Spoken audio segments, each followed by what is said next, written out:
bottom of the second inning. Sorry for the technical difficulties. A little blip in the matrix, as I would. Just a hiccup. Just a minor hiccup. 1-0 Anglers. Yeah, nothing doing for Hyannis there in the top of the second inning. A 3-up, 3-down inning, and you can tell that Ben Hampton's getting in a bit of a groove, and you can hope that Amaral gets to that point too. It looks like it here. The first two pitches of the inning, both strikes, and with the fastball, the breaking ball, and see where he goes here 0-2. Amaral, a guy who enjoys fishing, maybe go to a breaking ball, try to get somebody fishing here. Well, the good news is like you said, 0-2 count on Nate Nankill. Cal State Fullerton product. It'll be Nankill, Winland, and Temez due up.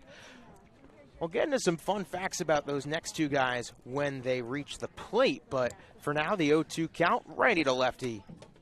Amaral sets and deals the pitch. Hit on the ground at third.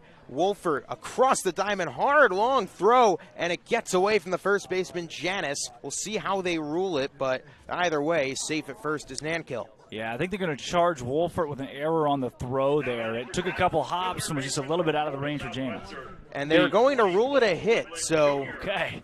It is a single, and that brings up Paul Winland Jr. Now, these next two guys both started as SEC ballplayers. Winland with Missouri, Temez with Arkansas. Both have gone elsewhere. Now, Winland spent this last season at Florida Southwestern, but he is committed to Mississippi State for the fall.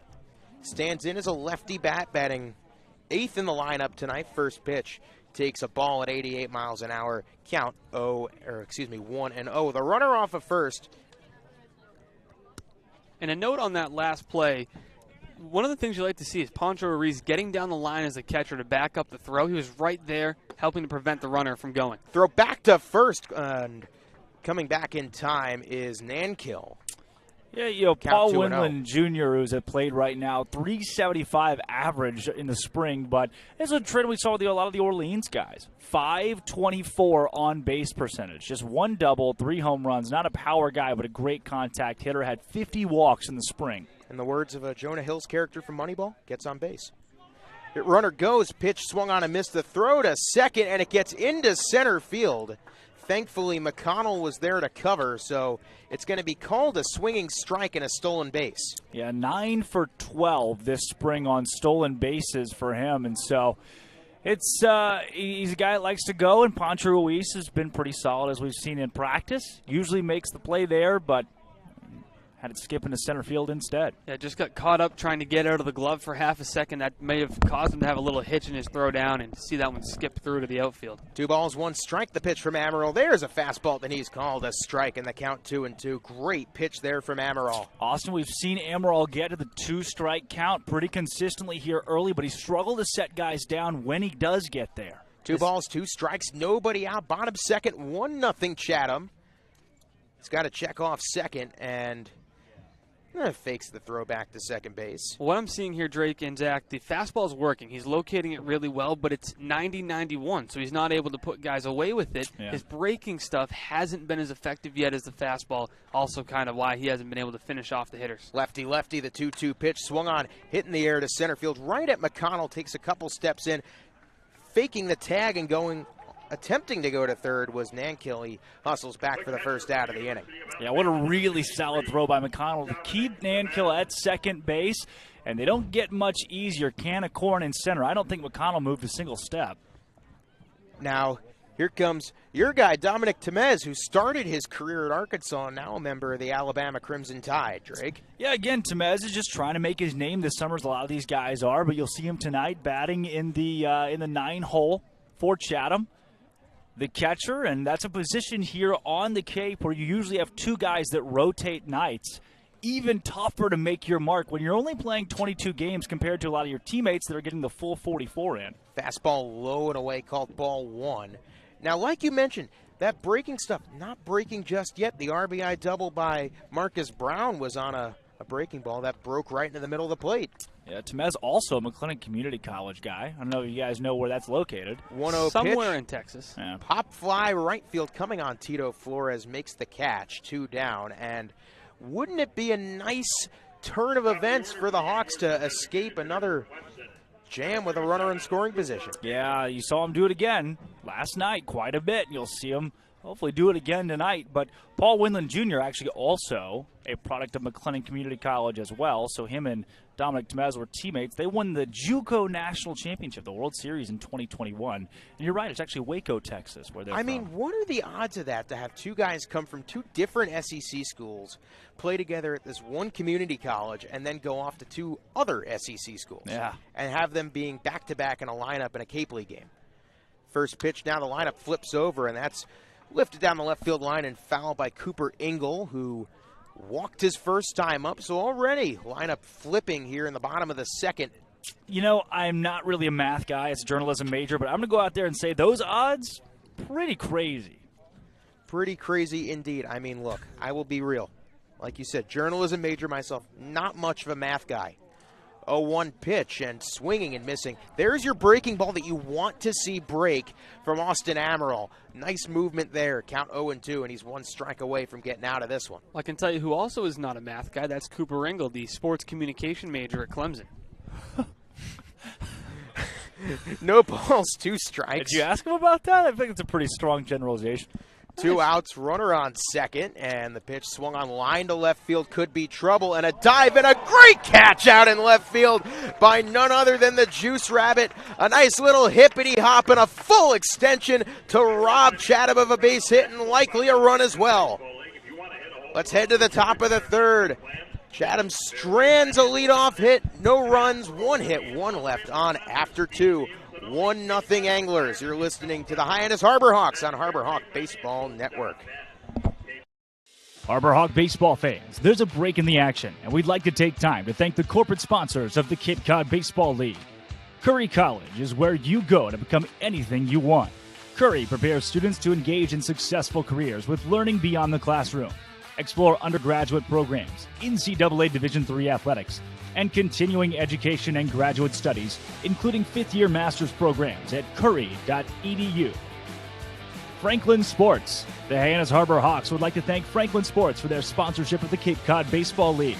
Franklin is yet again proud to be the official batting glove of the Cape Cod Baseball League. Throughout the summer, all 10 Cape League teams are wearing their own custom team batting gloves, courtesy of Franklin Sports. Cape Cod to the major leagues. Only the best hitters in baseball wear Franklin gloves. We now send you back to the action of the Hyannis Harbor Hawk baseball team. Go to the top of the third, 1-0 Chatham. Once again, Zach Berman, Drake Tull, Austin Dakuda, Bria Losick. We thank our wonderful producers, Abby Stokes and Ella Gibson. And before we get into top of the third, where Alex Haba will lead off, we got to talk about that catch, man, because I don't know if words can describe the athletic display. Complete extension on the ground, and if he doesn't make that catch, you're looking at least 1 run. At least 1 run, possibly more, considering where he was positioned in the field. First pitch, Haba, not sure if he got wood on it or not, but it was a breaking ball inside. You know, we're just now getting into the game where we can really talk about how these guys have settled in on the Cape so far. Haba, guy out of Merrimack, who's got a .333 OBP in his first 2 games, but no hits, no average yet through 4 at-bats. Yeah, the 4 walks are big. He's seeing the ball really well, so the hits will come, but it's a lot of adjusting with these wood bats from the metal. I talked to Tyler Wolford about that. Yeah. He said it's going to take some time. It takes a week or 2 to adjust, get a feel for it, but once these guys do, expect them to get into a groove relatively soon. Count 2-1 on Haba. For some reason, the scoreboard out in the left reads 3-0. Now they're changing. Yeah, okay, 2-1. We've learned through 2 games, scoreboards aren't the most reliable things here on the Cape. Absolutely. Now it is 3-1 as there's a fastball inside. And first of all, of course, a wonderful shout-out to current Nationals play-by-play man Bob Carpenter, who's come up with has to be the world's best scorekeeping book imaginable. 3-1 pitch to Haba, and there's that plate discipline at work as he draws a leadoff walk. And are there any better words than a Harbor Hawk broadcaster can say all year than Riku Nishida's up with a guy on first? Yeah, Riku Nishida, Mount Hood Community College, 53 stolen bases, going to Oregon in the fall, and I'll tell you, he craves a 2-strike count, and that's where he just turns on his blinders and becomes an otherworldly baseball player. You saw it with a hit. He had a single to open the ball game today on a 9-pitch at-bat. Riku Nishida is just, look at him right here. He's grabbing the bat halfway up, kind of shows bunt doesn't. If I'm a pitcher, as there's a first pitch ball, I don't know how I even throw at the guy. All right, Wendland Jr. is going to come way in on the grass as he did on the last pitch. But if you're the pitcher, that's going to be very distracting. No kidding. 1-0 pitch, and Nishida pulls back, takes ball 2 from the bunt. I was on the national crew, Cape Cod Game of the Week crew last night for the 4th inning, and Nishida came up, and John Garner, of course, who's been doing those broadcasts for years, he turned to me in between innings. I've never seen a guy on a Cape like Nishida. Weak ground ball, could be a tough play, and the glove flip by Caulfield to first for the out. It is a productive out as Haba goes over to second. So now for the second time in 3 innings, you do have a runner in scoring position for the Hawks. Score at 4-3 on the out. Well, we can call it a bunt, right? We might as well, as Riku Nishida did make it quite a close play, as we've seen him do this season so far at first. But now you have a guy in scoring position. You bring up Nolan Shaniel, who got his first hit on the Cape in his last at-bat. Can he stay hot here? He jumped on the first pitch as well. We'll see if that's something he looks to do again. Pitch to Shaniel. He's not going to jump on that one. Low, ball 1. Velo all the way down to 75 miles an hour on that pitch. And, man, I got to tell you, you really saw Shaniel lock in as he weakly taps it. Is that a fair ball? Yes, they're going to rule that a fair ball. The throw to first from the catcher, that being Temez, in time scored a 2-3 put-out. Runner does go over to third. But what I was saying was, do you remember right before Shaniel hit that warning track flyout last night, he fouled one straight back into the screen, one that he just missed. And I looked at you, and I said, that is a season-changing foul ball, because when you're just missing those, you're right on the cusp of being locked in. So that brings up Rocco Pepe, who just saved a run. Can he tie the game here? Speaking of locked in, I mean, here's Rocco Pepe, a guy who came into the game at 4 for 8, now already with a sensational defensive play. We'll see if he can do it with the bat. Big chance here for Hyannis to tie the game. Does take a breaking ball called strike 1. Slugging at 875. There's a swing and a miss by Pepe. He was badly fooled on that breaking ball. 77 miles an hour. I got to tell you, Hampton strong with the breaking stuff early. Does have a runner on third to contend with. Haba represents the tying run. Go-ahead run at the plate with Pepe. 0-2 delivery, and Pepe takes high and outside. Nice job there by Temez on a pitch that was a little bit more wild than meets the eye. Good glove work, possibly saving a run. Yeah, Pepe, the only guy with double-digit RBI through the first 2 games for Hyannis. He has 2. The first one being that solo shot against Wareham, the only score that night for Hyannis. 1-2 pitch gets away from Temez and trotting home easily is Haba. It's a wild pitch, and it ties the game at 1. And that's where Haba's base running comes in. Absolutely huge. He did a great job of reading the Shaniel little squib in front of home plate to get to third, and the pass ball, I mean, can't really draw it up any better than that. 90 feet matters every single time on the bases. A lot of pressure off of Rocco Pepe here on the 2-2 now. 2-2 pitch. Hampton deals, and Pepe goes to a knee, swinging and missing to retire the side, but the run does cross on the wild pitch after 2.5 innings of play. 1-1 our score. Let's head to the bottom of the third. You're listening to Harbor Hawk Baseball Network. Harbor Hawk baseball fans, there's a break in the action, and we'd like to take time to thank the corporate sponsors of the Cape Cod Baseball League.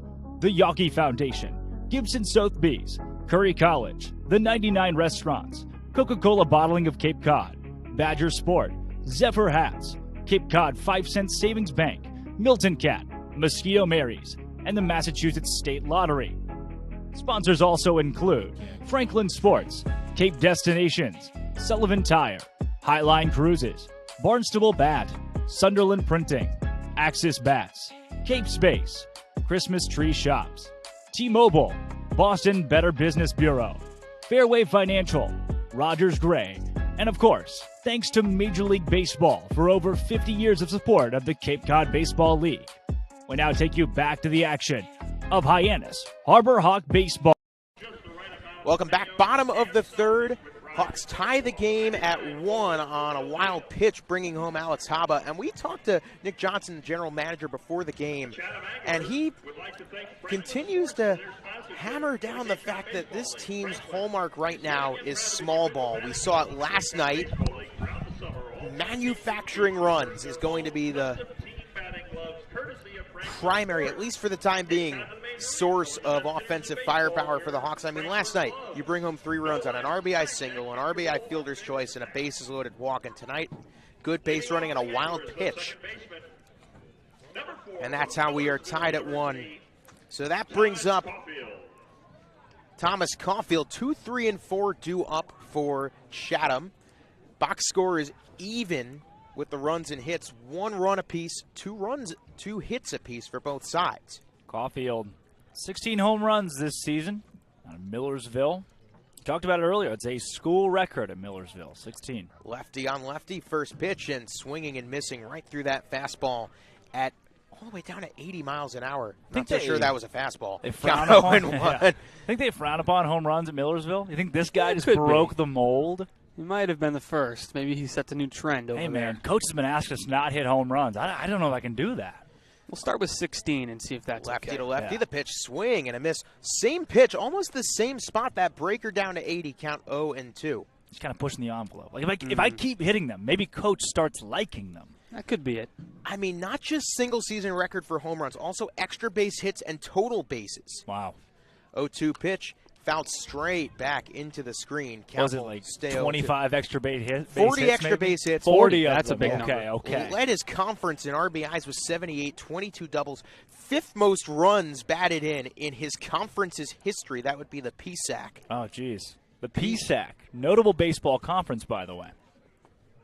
0-2 pitch taken outside, count 1-2. If you can't name at least 3 PSAC teams, Millersville excluded, you're probably not a baseball fan. Well, I can name 2 of them. That stands for the Pennsylvania State Athletic Conference. I know off the top of my head, East Stroudsburg and Kutztown. I don't know if I can get one more. Well, what does that say about you? Line past the outstretched glove of Nishida into right center field, a base hit. Another leadoff batter reaches for Chatham. Yeah, the 3rd in a row right there, and it just doesn't feel like Austin Amaral has yet gotten into his groove in this game. Not yet. A lot of the pitches are missing over the plate. I mean, his fastball, like we said, his fastball has been good. It's just not his put-away pitch. And when you don't have your secondary pitches working, that's what's going to happen, some base hits. All right. I got the list of schools. Indiana University of Pennsylvania. Did you say Indiana University of Pennsylvania? That's a real place. Fly ball left field coming on is Pepe. It's down in no man's land for a hit. So once again, 2 on, no outs, bottom of the 3rd. Leadoff singles by Thomas Caulfield, Noah Ledford to start the frame. And once again, it's going to be Austin Amaral's job to work in and out of danger. Of course, this is a tie ball game as Alex Haba scampered home on a wild pitch in the top of the 3rd. Yeah, again, a really dangerous part of the lineup to be in if you're Amaral right now, having yet to hit your groove. But what is it to say about a guy who hasn't hit his groove yet, but it's still effectively shutting down batters? And that's kind of how the Cape League plays. Well, that is Caden Grice's cue to step to the plate. Grice struck out swinging his first time up. One of 2 Clemson Tigers in this Chatham lineup tonight. First pitch to Grice. It is low. Nice block by Ruiz. There's a fire to first. It's almost a wild throw. In safely is, Caulfield, but nice job by Wolford as that ball had eyes for the outfield. Yeah, now that on the corners here, the count's in your favor. No outs, possibility of a squeeze play in a 1-1 ball game, especially on a season already. The most runs we have seen scored on the Cape through 2 games is 5. No team has scored more than 5 runs so far this year. And that team that scored 5 runs is we're starting to get a little bit of action in the Hyannis bullpen. Well, Caden Grice is a tough out. He had 12 homers at Clemson this year. Hit just about 250. Lefty on lefty, the 1-0 pitch. Grice swings and fouls it off the glove of Ruiz. Count will go 1-1. Do you trade a double play for an out this early in the game? A double play for a run? I would say so. I think in this situation, you're early on. You're going to be going with your bullpen the rest of the way. I think it's best to get 2 if you can. Right. 1 ball, 1 strike, nobody out. Bottom 3, runners on the corners. That's Caulfield and Ledford, singles respectively. Lefty to lefty, the 1-1 pitch taken high and outside at 92 from Amaral.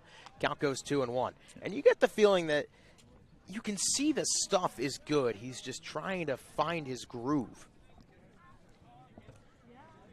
Infield shifted to double play. The 2-1 pitch lined right at Nishida. And it looks like he caught that on a line for an out, generating some oohs and ahs from this crowd here at Veterans Field.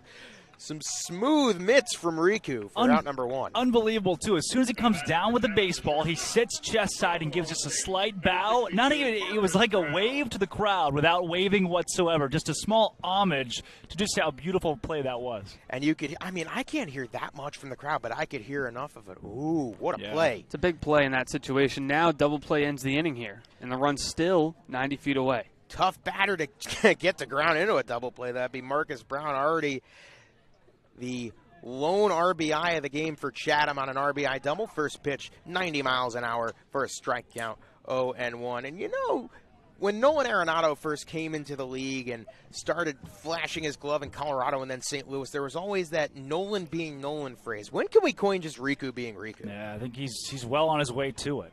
0-1, runners in the corners, pitch, breaking ball taken up high, count 1-1. And not where you want to be throwing that pitch. 81 miles an hour, breaking ball at the top of the zone. Seems like it's that pitch, the slider or the curveball, whatever it is, out of the hand, not being located. I tried to swing from up here. I don't know how you have enough wherewithal for Marcus Brown to not swing at that one. And if he does, good things may happen for him. 1-1 and a high pop, left field out of play. Count goes 1-2. But you got to be careful with locating that breaking ball. The last time Brown came up, he had 2 strikes in the count, and it was just a breaking ball hung in the zone, and I promised our director of broadcasting, Harrison Myers, no Top Gun references, but another one in there, that's a highway to the danger zone. So, against righties, he swings 83% of the time at fastballs outside, does Brown. So we've seen that pitch be, again, the fastball is on right now for Amaral. It's fine. The breaking ball still needs a little bit of work, but you go fastball outside here against a guy who loves to bite on those.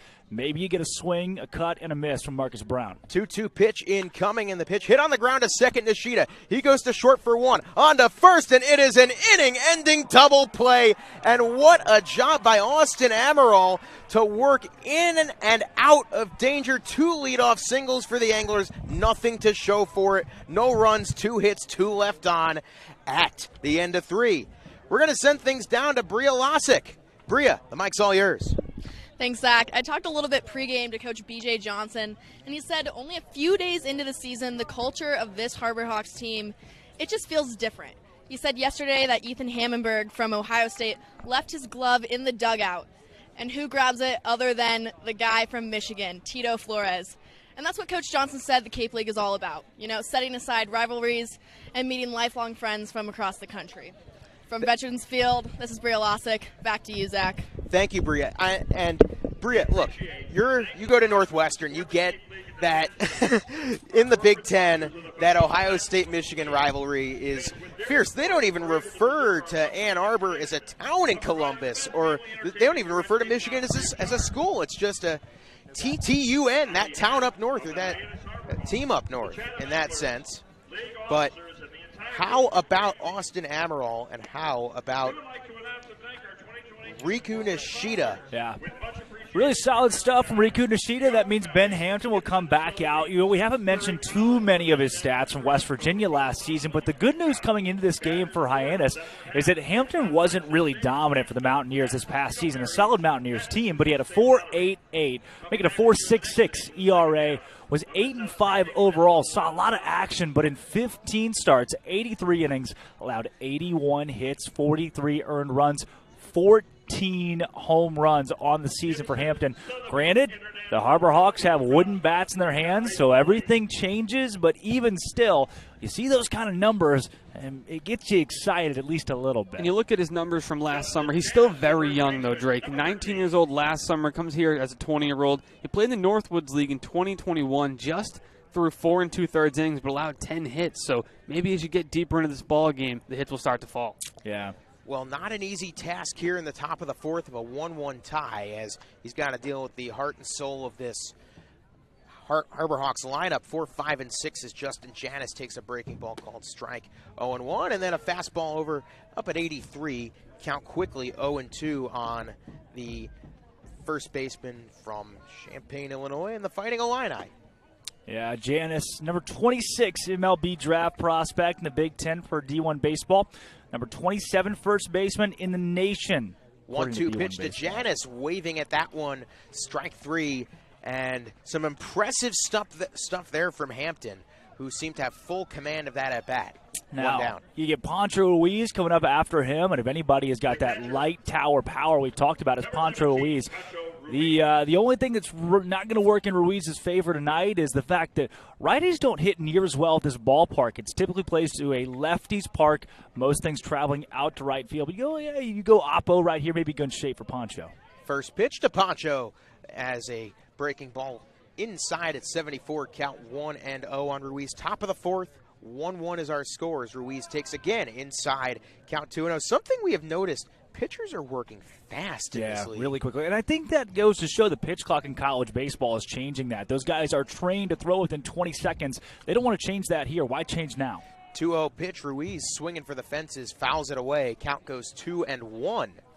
Ruiz, a guy with the power, too, also good discipline. He did strike out 44 times, but walked 30 times, so that strikeout to walk rate slowly improving throughout his time in the pro baseball.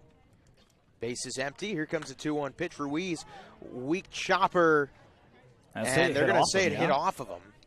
It's curious as to why he didn't run out of the batter's box. Fouled it off his foot, looks like. Count goes 2-2. Now Pancho is career over 300 batting average at San Diego State. And like you said, light tower power and only one home run in 2+ games to show as a breaking ball just misses outside on the tune. That's a good pitch from Hampton. Yeah, Pancho Ruiz is fun fact that he told me a couple days ago. He's deathly afraid of birds. 3-2 pitch to Ruiz, hit on the ground to short. Fielding and firing is Brown in time, 2 down for the second out of the inning. Yeah, solid play there from Brown, coming smooth across the diamond. And there are guys you see in the field that have that major league pedigree, that major league level of smooth play. And you saw it there from Brown. But now with 2 outs, you got a deal following Ruiz with Cole McConnell from Louisiana Tech, one of a trio of Louisiana Tech guys on this Hyannis roster. First pitch to McConnell, taking low ball one. Of course, it's McConnell, Matulia, and Fincher, the 3 guys headed up here from Shreveport. The 1-0 pitch, low and away to McConnell, count 2-0. Of course, Matulia played last night. Yeah, it was McConnell earlier in the game, grounded to second base for an out, 0 for 1 today. 1 ball, no strikes, 2 outs. The pitch to McConnell swung on, and little bloop foul left field side. Foul.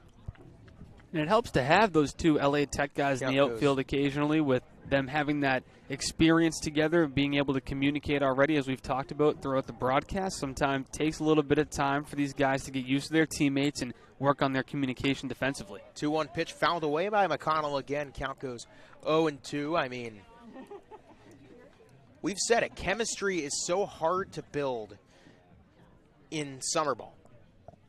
As you're coming from all over the country, these guys, they're thrust onto a field in such a short amount of time. As once again, 2-2 fouled away. Nice at bat from McConnell.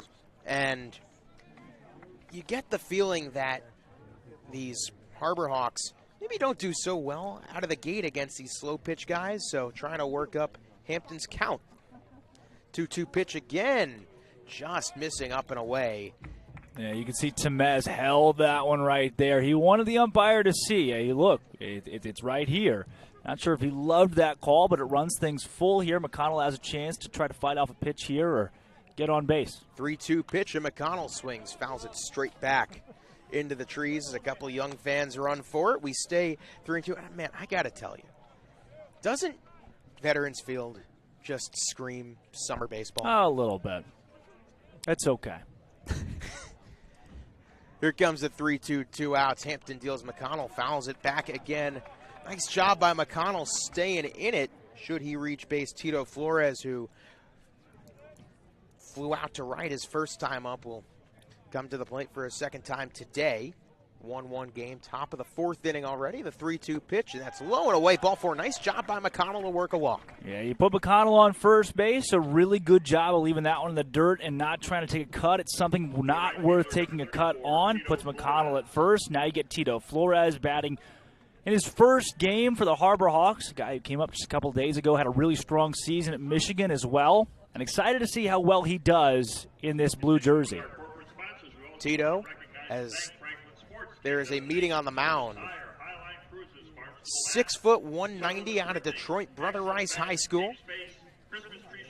And it looks like we are going to potentially be having a pitching change. It looks like that might just be the case. There's some movement down in the bullpen, and they're going to do it. Looks like 26 coming out of the bullpen. 26, and one of the two white and blues, that would be William Karsten out of McLennan Community College, a freshman from San Antonio, Texas. Well, Wouldn't you know? We won't see Karsten just yet. They're gonna. That was Tim Cook, the pitching coach, or Dennis Cook rather, the pitching coach on the mound for the visit. So a little bit longer. That is squarely on our spotter right there for giving me the motion and giving me a number too. And Dennis Cook, the pitching Tim Cook, coach, CEO of Apple. Dennis Cook, the pitching coach with over 15 years of experience in the majors, 2 World Series. Tito bloops it into left field, and there's Tito Flores' first hit on Cape Cod this summer. A single here in the top of the 4th, and the rally's still alive for the Hawks to bring up Tyler Wolfert, 2 outs, 2 on. Yeah, they did not warn us they were playing. They went really quick right there, and had another pitch from Ben Hampton that Flores was able to get a piece of, loft into left field. Now you get Wolfert, a 20-home run guy last season at Midland Community College, over 70 RBI as well. Will be in the 1, the 2, the 5, the 6 hole for Oklahoma State next season. And how huge is it for them to have Dennis Cook as his pitching coach? He won 2 World Series as a pro, spent 15 years in the bigs, and that has to be incredibly valuable to these young pitchers to get to talk to a guy who has done it at the highest level possible. Yeah. Starting to see some hard contact here. Wolfert, sharp foul ground ball down the left field line, count 0-1. Could we see some 2-out magic here for the Hawks? Top of the 4th, a tie game. Runners off 1st and 2nd. Lefty to righty, Hampton deals the 0-1, low, 1-1, and it really starts to feel like that the Harbor Hawks are getting a bit of a better read on how Ben Hampton's throwing his baseballs tonight. You think about this, it takes only so many times seeing 86-mile-an-hour fastballs and 3 nights in a row before you finally get it. Lefty to lefty, that's hitting the air to left center field, coming on, and a dive and a great catch out in left by Guy Carabay Jr. And let me tell you, we have seen 2 fantastic plays by the starting left fielders tonight, both run-saving, diving grabs. And though the Harbor Hawks come close, they put up a hit and 2 base runners. They don't get anything out of it through 3.5. 1-1 our score on Harbor Hawk Baseball Network. Harbor Hawk fans, there's a break in the action, and we'd like to take time to thank the corporate sponsors of the Cape Cod Baseball League. The Yawkey Foundation. Tom and Gene Yawkey were passionate about the game of baseball. Over their 7 decades as the owners of the Boston Red Sox, the Yawkeys greatly invested in youth and amateur athletics in our community. They recognize the important skills baseball can bring to players, both on and off the field. Cooperation, respect, teamwork, friendships, and confidence. The Yawkey Foundation has been proud to support the Cape League for more than 25 years. The Better Business Bureau. The Better Business Bureau is partnering with the Cape Cod Baseball League this year to help you find a trusted business at bbb.org. Coca-Cola Bottling of New England. Cape Cod Coca-Cola thanks you for supporting the Cape Cod Baseball League and for refreshing yourself with ice-cold Coca-Cola products. Please remember to recycle your empty bottles, cans, and other recyclable materials. It takes just 6 recycled plastic bottles to make a new baseball cap. Now we take you back to the action of Hyannis Harbor Hawk Baseball. As we head to the bottom of the 4th inning in a 1-1 tie here at Veterans Field in Chatham, Massachusetts. Lights are on, sun begins to set. Austin Amaral's night has come to a close. 3 innings pitched, 4 hits, 1 run of the earned variety, and that brings up Jackson Emis out of the pen. First live arm tonight for the Hawks. 6'5", 240-pound righty. Out of Princeton University, Clinton, Massachusetts. Philip Andover High School product. And Drake, why don't you tell us a little bit about Jackson? Yeah, Emis he was the first out of the hot tonight, and he's somebody that the Hyannis Harbor Hawk pitching coaches have raved about so far. Emis has got really good control on the fastball, and that's been a theme for this Hyannis pitching staff. We have not seen that many walks early in the season, and that's because the way that Nick Johnson, the GM, recruited this team was exactly for that. Princeton guy standing at 6'5", too. Look, 6'5", coming up over the mound, got the high arm slot, just adds a little bit of extra oomph to it, and he has a sister named Jocelyn. Well, it is Guy Garibay Jr. to lead off 6, 7, and 8 2 up for the Anglers. And I got to tell you, we have seen some ridiculous catches out here in left field today. First, Juice Rabbit Rocco Pepe saving a run, and then almost a very similar catch running in the other direction. Guy Garibay saving a run or two.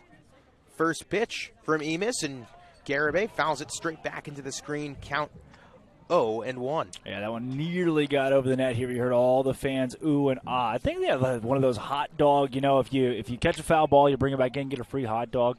Pretty good little promotion here. That's baseball as it should be in Chatham. And Hyannis, a two-way player at Princeton, made 11 starts on the mound, 12 appearances, and hit .318 in 88 at-bats this year. A one pitch taken outside by Garibay. Stands 6 foot 210, sophomore out of Lamarck, Texas, Dickinson High School. Two-time Conference USA honor roll. 2021-2022 takes that pitch outside at 82 miles an hour. Count goes 2-1. They say the bugs are bad on the Cape, and they are not wrong. Out and about tonight at Chatham. 2 balls, 1 strike. Garibay hits it on the ground, and Nishida fields, takes a couple steps towards first, fires in time, score at 4-3, out number 1. The right fielder from Cal State Fullerton. It's interesting. Hyannis made the 12 appearances. 11 of those were starts. And Drake, how does his approach kind of change from going from starting most of your time at college? Now you're coming out of the bullpen. The routine's a bit different. But, talking to these guys, what have you picked up? It's very dependent for most of them. It seems like when you're the starter, right, the entire game hinges on you from jump. When you're a reliever, that pressure's off depending on the situation you're brought into. First pitch ball right there in the dirt, but it's mostly, say, 6th inning. Bases are loaded. You get brought in on a 2-2 count. You're probably shaking a little bit, especially as a starting guy who usually is not in these situations. You get to craft your own game. But the pressure comes off a little bit when you have the opportunity to now settle into a game that somebody else has already opened up. And what we've seen from Hyannis through 2 games so far is they're not bringing relievers in during the middle of the innings yet. Yeah. They're letting guys go clean innings. I think it helps them settle in, helps them get comfortable, and doesn't put as much pressure on these guys to perform. 2 balls, no strikes, 1 out. The pitch to Nathan Nankill called a strike at 90 miles an hour. Yeah. Count goes 2-1. Hey, I have seen on games that I've called back at Missouri, Mizzou head coach Steve Beazer take guys out mid-at-bat. Yeah. Usually does not end well. We'll see it at some point, guys coming out mid-inning.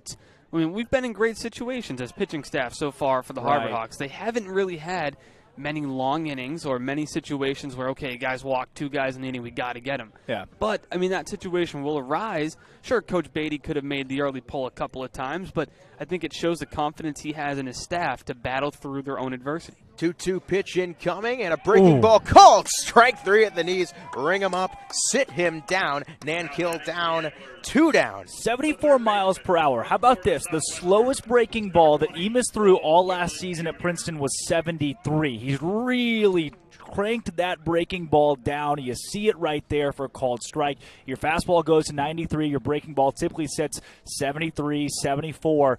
That one right there, really nice stuff. Now the number 8 hitter, Paul Winlind, steps in, or Winlind, excuse me.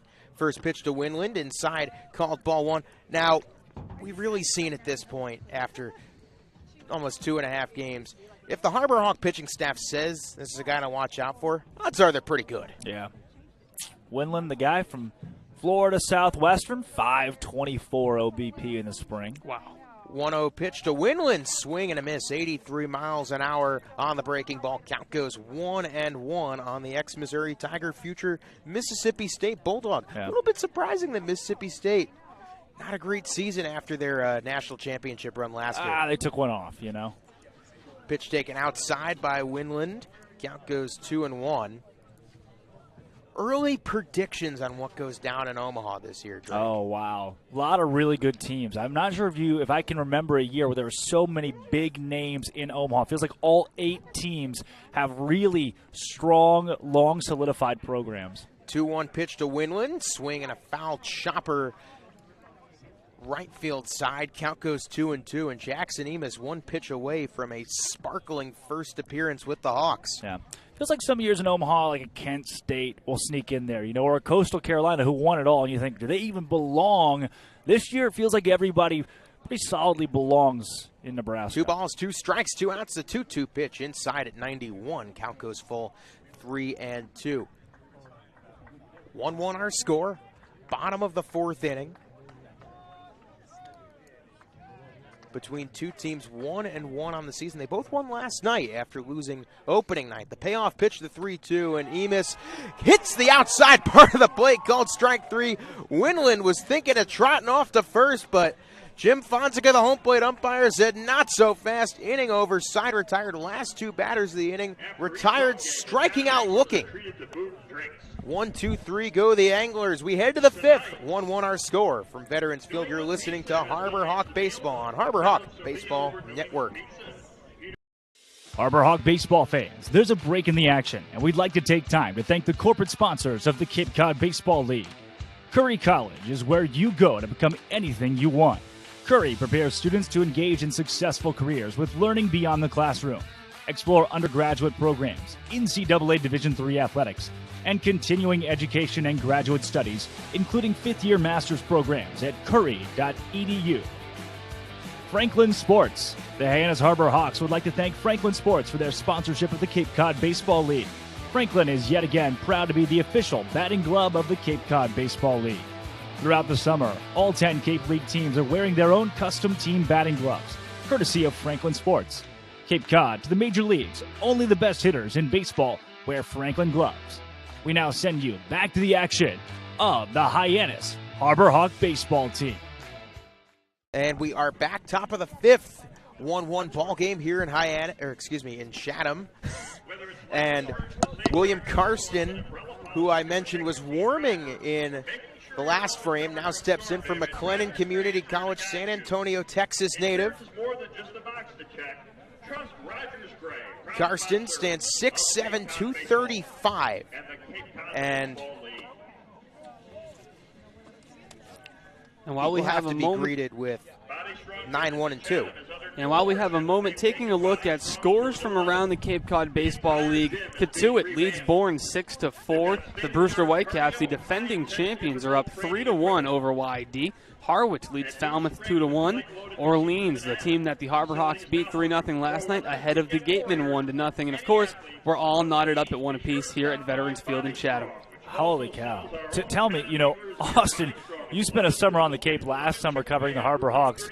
Are the scores always this low every single game across the board? It picks up. I mean, I think a lot of it, guys, is the adjustment from the metal to the wood bat. And talking to the hitters, they say that's a big piece. It takes a couple weeks to get used to it. It's more true to what the baseball should be doing off the bat. It really tells you how strong a guy is with the wood. And you're going to see it start to pick up a bit over the next couple of weeks as we got the inning getting going already, quick in between innings. Yeah. First pitch to Alex Haba, fouled away. Haba, the only run-scoring Harbor Hawk of the day thus far, reached on a walk and then took a nice long journey around the bases, scored on a wild pitch.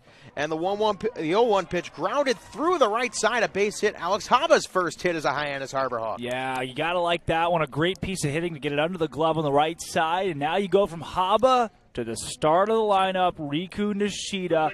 Pretty similar spot last time for Riku, where he was able to move Haba up to second base.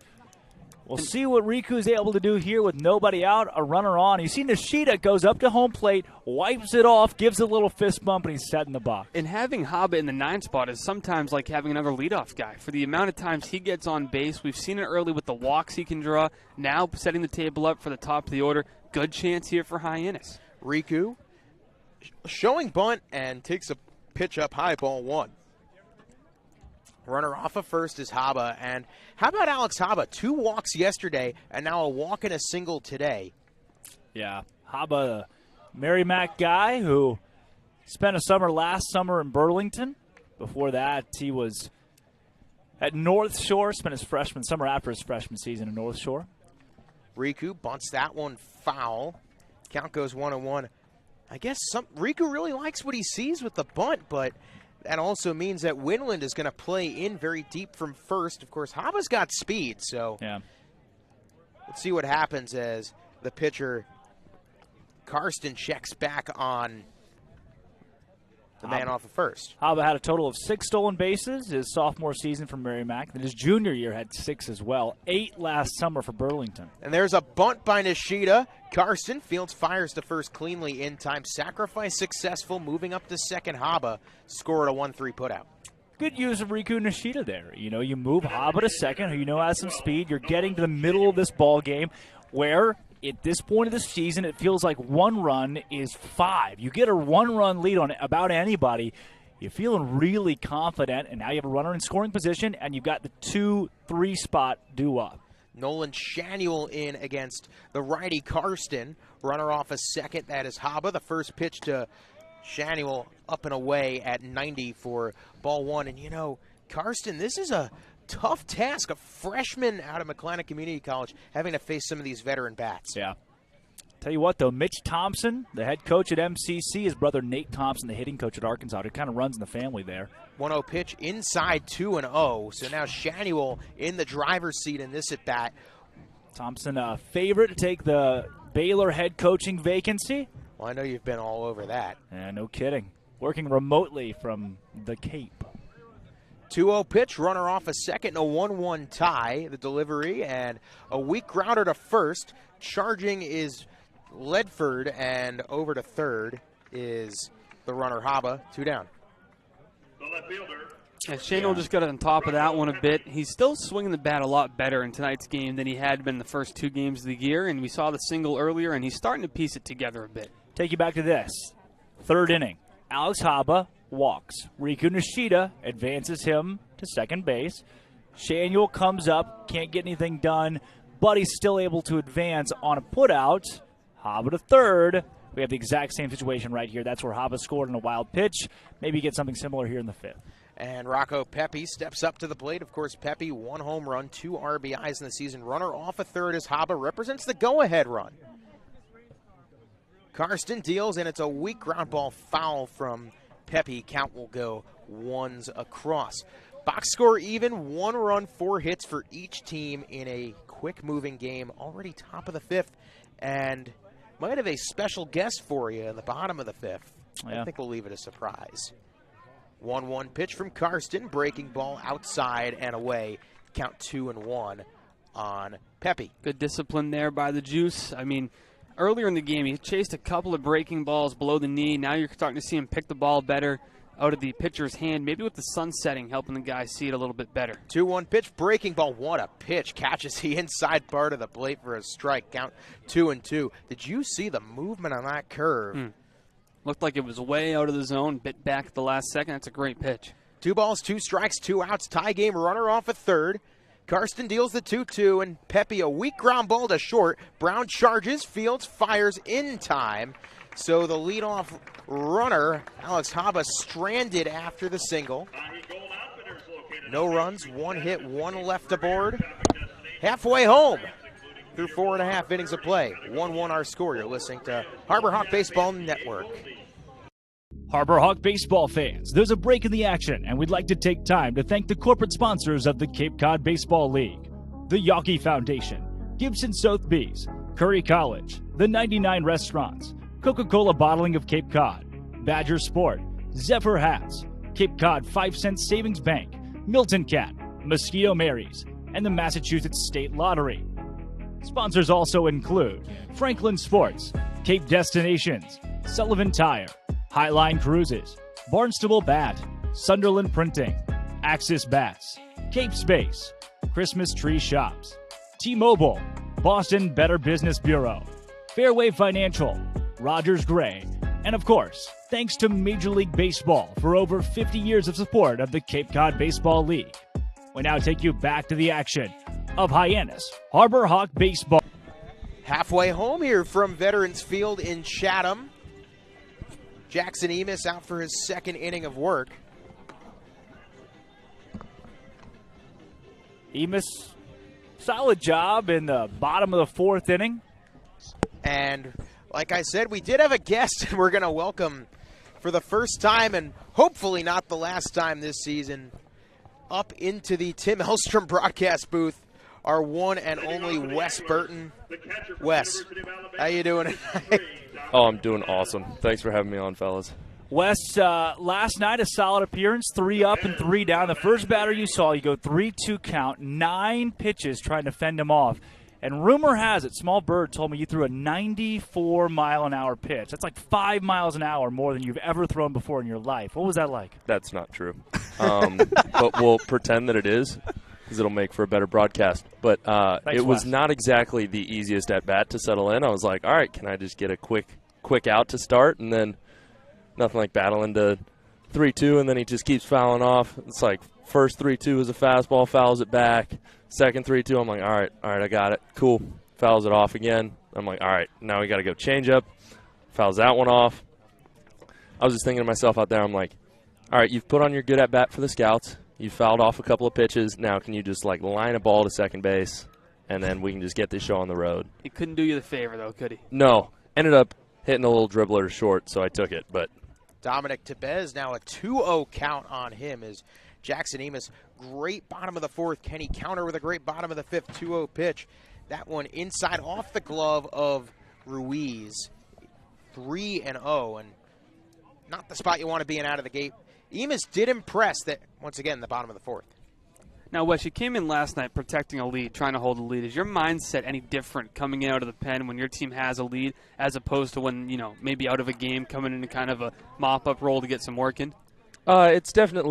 It's a little bit different environment, and you've got a little different set of circumstances. But I think the core approach is always kind of the same, where you're trying to just attack every hitter and get every guy 3-1, hit on the ground, sliding grab there at short by Haba. The long throw, not in time.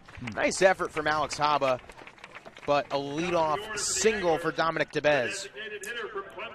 Wes, one of the commonalities in the first 2 games for Hyannis is the guys that are going out of the bump, they're opening innings with the guy getting on base. We've seen that in probably half the innings in these first couple of games, but they're able to get out of it consistently. Is it just by way of the competitors that are on the bump? Is it by way of it being a pitcher's league? What is that when you got a guy on that has just ramped up the production for Hyannis so far? I mean, I think it starts with just the caliber of pitching we've got on this roster, that we've got guys top to bottom that are attacking the zone with great stuff, that are going out there and really competing. And I think it's that competitive piece that you're talking about where you get a guy or two on, but you're able to kind of work out of it. That's where that competition factor and that kind of X factor comes in, where you can have guys that go out there and may light up the radar gun a little bit, but struggle when things get difficult, whereas I think we've got a really loaded pitching staff full of guys that are going to go out there and when stuff gets difficult are going to be at their best versus kind of wearing down a little bit when things are getting difficult. 1-1 count here on the leadoff hitter Cooper Engel, 0 for 1 with a walk tonight. Runner off of first is Tebez. And now checking back off of first is the pitcher Hyannis. Nothing doing. And Wes, how long of an adjustment is it for you to get used to the new catchers here in the league, get a couple different guys catching you, getting used to them, and getting them to know your stuff? There's certainly a little bit of an adjustment period there, but it's quicker than you'd think, especially with the talent level of the guys we've got here. Again, you've got Pancho Ruiz back there today. Campbell back there yesterday was awesome. Guys are just so talented, receiving the ball so well. Had Campbell throw a couple guys out yesterday. Pancho's got a great arm back there. Georgie down in the bullpen for us. It's something that you'd think from the outside is like, oh, man, it's going to take a couple of weeks to get used to. But guys are just so talented here, and they've seen so many arms, and they're – I think really where the talent comes in is just how easy they're able to make things on the pitchers. 3-1 to Engel, takes a called strike. Nice pitch there from Jackson Hyannis at 88 miles an hour. Count goes full 3-2. 3 balls, 2 strikes. Runner off first, Tebez reached on the infield hit. Obviously don't want to put 2 guys aboard here in a tie ball game. Bottom of the 5th inning. Winner goes to 2-1, loser to 1-2. The payoff pitch, the 3-2. And Hyannis steals and a high fly ball left center field. McConnell and Juice Rabbit going to duke it out, and McConnell leans over to make the catch for the first out of the inning. That's what they call a can of corn right there. And one thing that's not a can of corn is hitting a baseball with a wood bat, especially when you got the BB core all through the season. So, Wes, we've heard a lot of these guys say they're struggling to hit the baseball with the wood bat. Would you struggle to pitch the baseball if it was a wood ball? What? So we're stretching that one, huh? We are really stretching here. We are grasping at straws. That is a question. As we've seen in the last couple of years, the spider tack gate of pitchers seeking the sticky substances. I happen to have a leather baseball in my hands right now, and it feels quite throwable. A wooden baseball. Yeah. I'm going to need some spider tack. I'm going to need something a little sticky to help me grab on it. I think it's going to be a little slick. I don't think I'm going to get very solid spin rate off that thing. Yeah. I don't think I'm going to be able to throw a very good slider with it. A one pitch incoming to Thomas Caulfield, the runner off first, and Caulfield hits it on the ground. Nishida over to short for one, on to first, and in time. 4-6-3 double play to end the inning. You know what, Wes? I want you to sit on that one. Just think about it. See if we can conjure something up. We'll try to make it. We'll try to make it go. I can assure you that will never happen. Thank you so much. Wes Burton joins us from the dugout through 5. It's a 1-1 ball game. Let's head to the top of the 6th on Harbor Hawk Baseball Network. Thanks for having me. Harbor Hawk fans, there's a break in the action, and we'd like to take time to thank the corporate sponsors of the Cape Cod Baseball League. The Yawkey Foundation. Tom and Gene Yawkey were passionate about the game of baseball. Over their 7 decades as the owners of the Boston Red Sox, the Yawkeys greatly invested in youth and amateur athletics in our community. They recognize the important skills baseball can bring to players, both on and off the field. Cooperation, respect, teamwork, friendships, and confidence. The Yawkey Foundation has been proud to support the Cape League for more than 25 years. The Better Business Bureau. The Better Business Bureau is partnering with the Cape Cod Baseball League this year to help you find a trusted business at bbb.org. Coca-Cola Bottling of New England.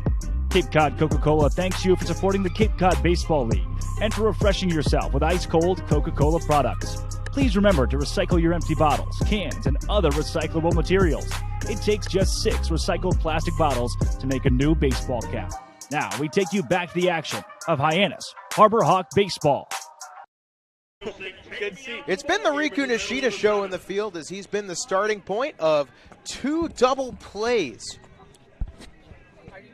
Top of the 6th inning, 1-1 our score. It's been a pretty efficient day for these pitchers for Hyannis when it comes to getting guys who are on base, either off base or making sure they shut them down with any damage ensuing. Will Karsten in for his 2nd inning of work. Nice job by him in the top of the 5th to avert some danger in a potential 2-out rally. Right. He now has to deal with 4, 5, and 6. Janice Ruiz McConnell first pitch, and Janice lines it in the air to left field, coming on, and another nice play out there in left by Garibay. Wildly good range from Garibay in left field. That guy is showing off again how much he can cover. We saw the dive earlier. He made the play, makes another really nice play right there. And now you get Pancho Ruiz, someone who we've been asking, can we see that light tower power? What a great time it'd be here in the top of the 6th with a 1-1 game. Well, in a league of pitchers duels, it's a 1-1 game in the top of the 6th. Not necessarily a pitcher's duel in the sense that both guys have been incredibly dominant, but I'd say more efficiency. Like you said, Drake, name of the game tonight, first pitch, a called strike to Ruiz. Karsten deals the 0-1, and Ruiz, sitting on the breaking ball, fouls it away, count 0-2. Karsten dropping down at 76 miles an hour with the breaking ball right there. Really nice. Pinned Ruiz inside there, too. Lucky to foul that one off, but now you're down 0-2. Get a defensive count. 0-2 pitch to Ruiz, and Karsten deals. High and outside, count 1-2. It has to be so much fun to be a pitching scout and to make the trip out to Cape Cod this summer, or Wareham. Feels pretty, that's good. That was good. Get one of those on every broadcast this year. 1-2 pitch, and Ruiz chops at it. Fair ball. Winland fields, fires. It's a high throw, but getting his foot on the bag is Ledford for out number 2. I'll tell you, the throw there from Winland was not that impressive, but Noah Ledford's ability to come down with the baseball and back on the bag almost immediately is what made that out happen. A really athletic play from Ledford. 2 up, 2 down. I'm impressed so far with Karsten. William Karsten from McLennan Community College working so efficiently. First pitch to Cole McConnell, breaking ball at 77, just outside. McConnell 0 for 1 with a walk and a ground out. That's a beautiful curveball right there. Shows you the confidence he has in that pitch to throw it on the first pitch of an at-bat and nearly throw it for a strike. I mean, comes back. Now he does throw it for a strike. Count 1-1. 2 almost inches? Same pitch. Exactly. Maybe an inch or two apart from one another. That's just how good it is. He is comfortable throwing that pitch in any count, any situation, and like we saw, he'll throw it for a strike. Now, that right there was not a strike. However, it was called one. I thought that was pretty squarely outside on the fastball. You could see the catcher try to pick it back up. And good frame job. Yeah, credit to Temez right there for pulling that one back in and getting the call. 1 ball, 2 strikes, 2 outs. The pitch and hit on the ground to short. Brown sets, fields, fires in time. How about, man, Marcus Brown at short has been absolutely flawless. He's a major league shortstop. He is unbelievable. He's so smooth in the field. Really impressed by Marcus Brown's game tonight, and he's a part of a battery that goes 1, 2, 3. And after 5.5 innings of play, still 1-1 our score here from Chatham. Let's go to the bottom of the 6th, but first, T-Mobile is proud to sponsor the Cape Cod Baseball League. T-Mobile believes that when small towns thrive, America thrives. That's why they're investing billions to bring fast, reliable, and affordable wireless service beyond the big cities to small towns across America. There's never been a better time to join T-Mobile. Visit T-Mobile.com/acrossamerica to find out more. I'll tell you this, too. It's something that I have been working on this offseason is my love of coffee, right? You guys know that I'm much more of a bang guy myself, but maybe you're like me, and the day doesn't start until you get your first cup of joe. Maybe you're also like me. The rush to work takes too long to wait for your kitchen's mechanical barista. That's where locally brewed Honeydew coffee comes in. 3 locations, Route 28, Dennisport, West Yarmouth, and right here in Hyannis. Most convenient way to start the day. You may say to yourself, though, I don't like coffee. More so like myself now. And that's okay. The family at Honeydew isn't phased. They offer iced tea, lemonade, sparkling water, accompanied by the best pastries, donuts, and sandwiches on the Cape. Skip the line, the high prices, the fast food chains, and enjoy the local flavor of Honeydew coffee. Great donuts at Honeydew, Dude, too. You have you have no idea how much I love coffee. Not Dunkin', though. That stuff's overpriced. I'm more of a Starbucks guy. Firing shots here in Chatham. Honeydew exists. All right, Drake How Toll. can I making enemies out of the New Englanders. Are you a Dunkin' guy? I am a Starbucks guy. I live in Massachusetts. However, Zach's a Starbucks guy. I am a That's Starbucks worse. guy. However, that is worse. Bria Losick, who, of course, I worked with in Fremont, Nebraska in the Expedition League last summer, she knows my love of Trader Joe's Instant Cold Brew. Oh, gee. No bounds. There's a deep track. I did not think we'd say that tonight. That love goes far enough to the point where I would bring it on road trips. Wow. Yeah. Okay, we have, Jonathan Bautista, the new pitcher on the mound for the Hawks, the third Hawk to get on the bump today after 2 scoreless innings from Jackson Emis. Bautista, 6'2" righty, out of Philadelphia, Pennsylvania, and the University of Pittsburgh. Zach has 3 in a row on his bingo card already after the surfboard to the dome concussing you yesterday. Now we have the Trader Joe's Cold Brew. Trader Joe's Cold Brew. We'll see what tomorrow. Free space, of course, gets free you one. Space. I am so 2 away. We are 2 away. I'm 2 Zach Bermanisms away. What do I win, you ask?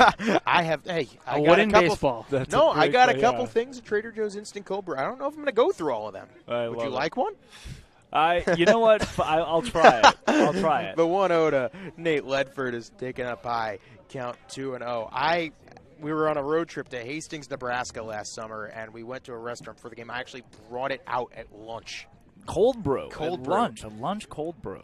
That one's new, Zach. 2-0 pitch taken up high by Ledford. 3-0. Jonathan Bautista making his season debut, a 19-year-old who turns 20 in just a few days, June 19th, the birthday. 3-0 pitch. Strike at 87. Well, happy early birthday to Jonathan Bautista. Also, happy birthday to my grandfather, Michael Schechter. Oh, that's I great. know he's listening in back from the Jersey Shore tonight. Velo runs up to 95 for Bautista. Got a really strong fastball. You saw him throw 88 outside of the zone there for the walk. But Bautista, an attendee of the University of Pittsburgh. That is not Pittsburgh University, which is in Pittsburgh, Pennsylvania. It's the University of Pittsburgh. 2 very different things. Is the University of Pittsburgh also in Pittsburgh, Pennsylvania? Sure, yeah, we'll go with it. Oh, boy. Well, Bautista's from Philadelphia, Pennsylvania, and staying in state for college. Well, I mean, I put the 2 and 2 together with, Pennsylvania kid. It makes sense for him to go to Pitt, but I guess that's not the case. First pitch inside at 89, count 1-0 to Caden Grice. Runner off of first is Ledford, and already a little bit of trouble with his command, Bautista. See how he works out of this dangerous part of the lineup here, bottom 6. And that one cracked in the air, right field. Coming back in is Tito Flores to make the catch. 1 down. Looked a little bit more dangerous off the bat than it wound up being. Yeah, again, the ball carries to right field, but pretty easy play, and Pittsburgh Panthers, he does go to Pitt. Yeah. He goes to that Pitt, not Pitt State. No, not Pitt State.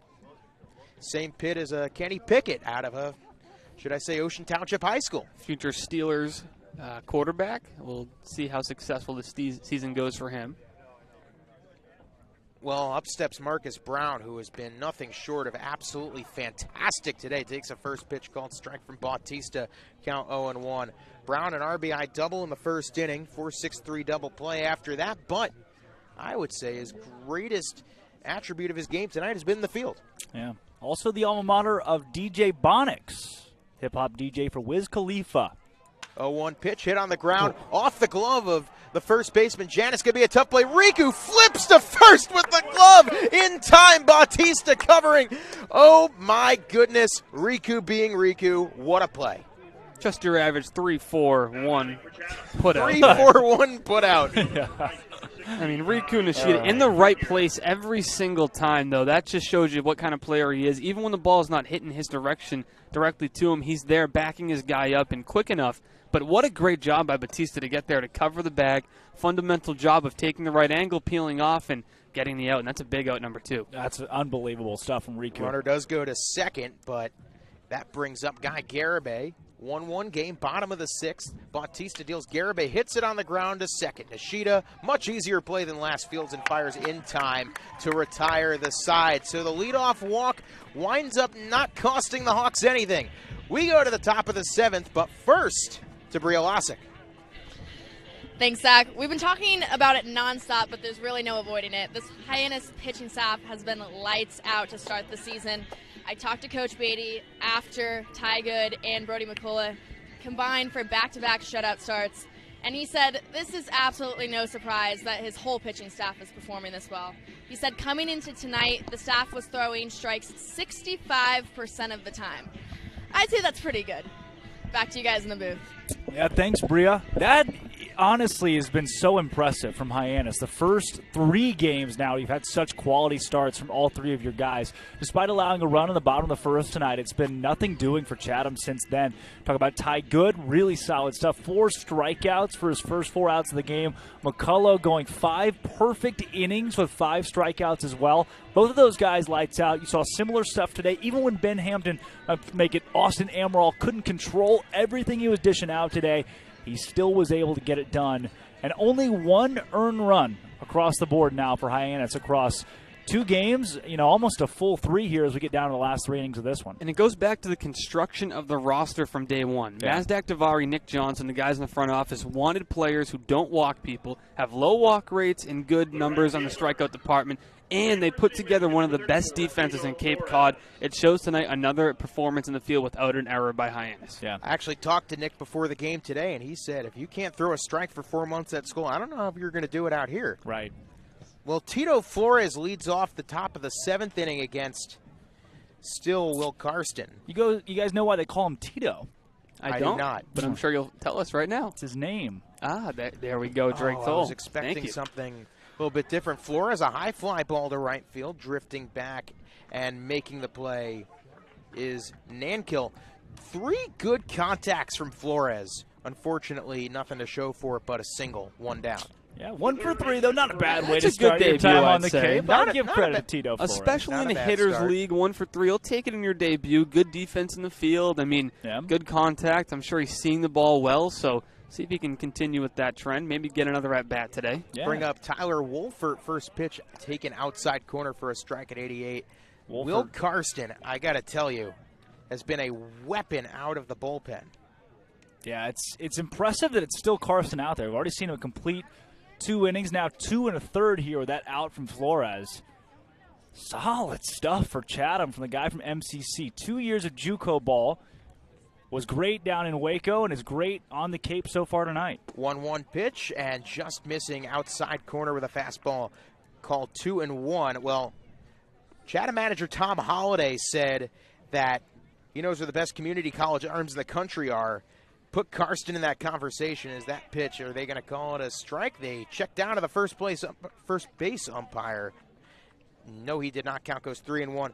A 1.17 ERA at McLennan Community College. That's pretty good. That is pretty good. 3 balls and a strike here to Tyler Wolfert. Karsten deals, and it's taken outside ball 4. That's the second base runner of the night allowed by Karsten. Alex Haba had a single in the 5th inning. Seeing eye single with that. Nice little grounder through the right side. Haba's had a good game. A walk in which he ended up scoring on through the wild pitch. That is the only Hyannis run of the game, the only Chatham run of the game, coming on the RBI double by Brown at the bottom of the 1st. So a runner off first, 1 out, first pitch. Haba hits it on the ground to second. Caulfield doesn't have the play at second, flips over to first, and Ledford for the out. So a productive out number 2 at that. But 2 outs, top of the 7th. Riku Nishida up with a runner in scoring position. Yeah, Nishida is 1 for 2 today on the season. He's batting .333, the young season, we should say. Here he goes again. He wipes the plate off. There's not much on it, but he has that tradition. He just stamps it with the fist, gives it a fist bump, steps into the box, and the antics begin. And while he's primarily a contact hitter, he did drive in 25 runs, and there is a duck on the pond for Nishida here. It's a righty on a lefty. First pitch, Nishida takes ball number 1 at 88. I mean, the plate discipline from this guy, second to none. He's better than the umpire, I can tell you that. You're not going to ring up Riku Nishida. It's in batting practice, too, because Wes Burton was talking about that to us pregame. He was pitching to Riku indoors in one of the cages. Riku was calling out balls even 2 inches off the plate, and you can't argue with it. Right. The coaches will look to him during BP and say, Riku, where was it? You know, and he'll tell you. He's just got an unbelievable eye for the baseball. It's almost as if everything just slows down. It's like he sees everything at half speed. Well, he's come from Japan where he was practicing 10 hours a day with his team, a team of over 120 players, Drake, and only 20 of them played. That's called a strike, count 1-2, and here is where Riku steps almost all the way out of the home plate circle. I love the called strike right there. The umpire almost looked at him eye level just about, did I get it right there? Was that okay? Was that okay? The big leg kick by Riku. Now he widens up his stance a little bit more defensive. 1 ball, 2 strikes, 2 outs, top of the 7th. The pitch, and Nishida laces it shallow left center. Could be a tough play. Coming on and making the catch is Garibay to end the inning. So another runner in scoring position stranded by the Hawks. Time to stretch in Chatham. We're through 6.5 innings of play, and it is 1-1 our score on Harbor Hawk Baseball Network.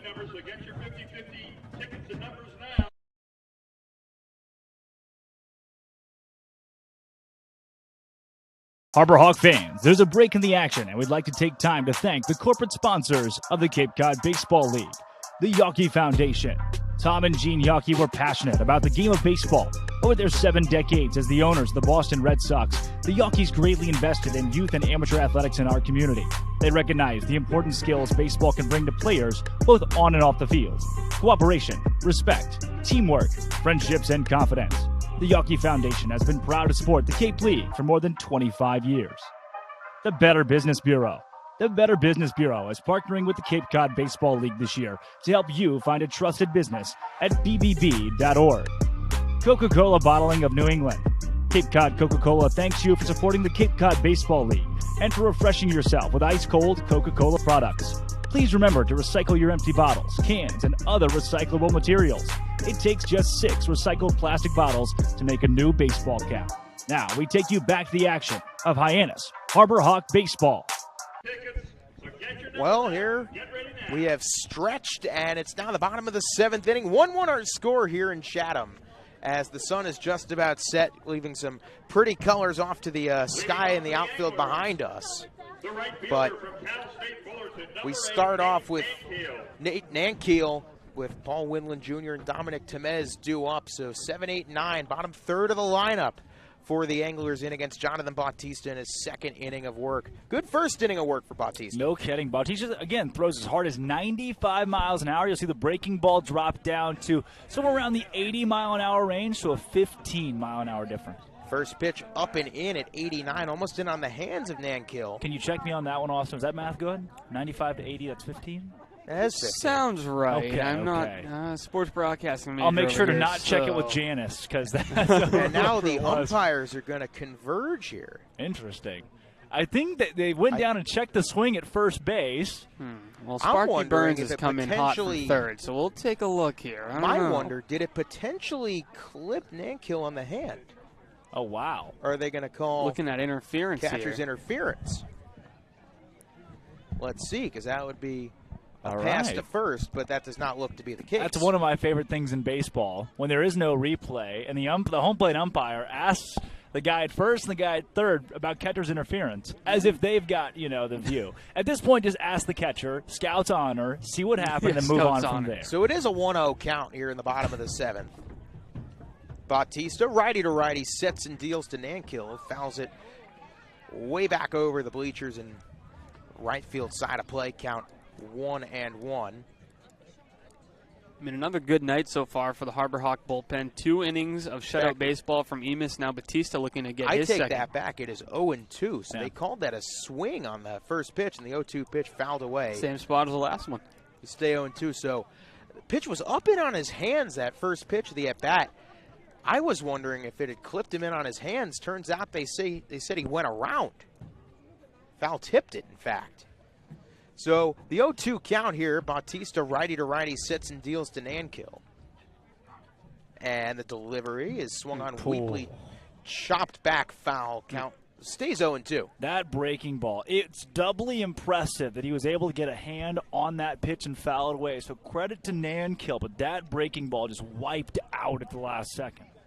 I mean, some of these pitches that we're seeing these Harbor Hawks throw this season, my, oh my. I can't even think of the right words to describe the 0-2 pitch up high. Clearly trying to get Nankill to chase there. Now the count 1-2. Yeah, 90 mile an hour on the fastball. Going high, eye level, but I like that pitch on an 0-2. 1 ball, 2 strikes. Nobody out. Bottom of the 7th, 1-1 game pitch in the dirt. Rolls to the right of Ruiz. Nobody on base, no harm, no foul, just a 2-2 count. Ty Good did that so well. He get ahead 0-2 and he goes fastball, eye level, just to show you what's up there. And then he throws the wipeout curveball. Seeing Bautista do something decently similar here.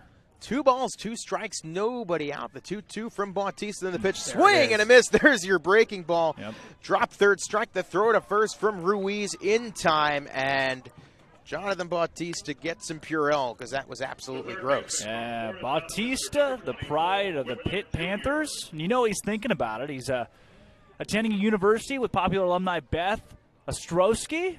We all remember her, model, actress, wife of Howard Stern. When I think of Pitt, you immediately go Dan Marino. Or Fred Rogers, host Fred of Rogers. Mr. Rogers' Neighborhood, critical acclaim. There's a movie about that. Paul Winland steps up to the plate. That's one with Tom Hanks. It was pretty good. It was pretty okay. good. It was all right. It's better than Moneyball. Watch out. Oh, Watch hot out. take. Watch out. All right. Watch out. Not the time, Drake. 1 ball, no strikes, 1 out. Winland 0 for 2 today. The pitch to Winland. Ground ball to first, fielded by Hyannis. He'll easily trot that one over to the bag in time. 2 down. Now, I will say, Moneyball, written by Aaron Sorkin, who did write my favorite movie of all time, The Social Network.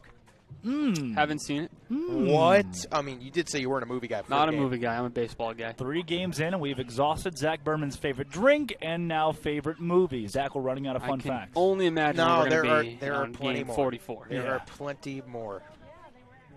Dominic Tebez into the batter's box.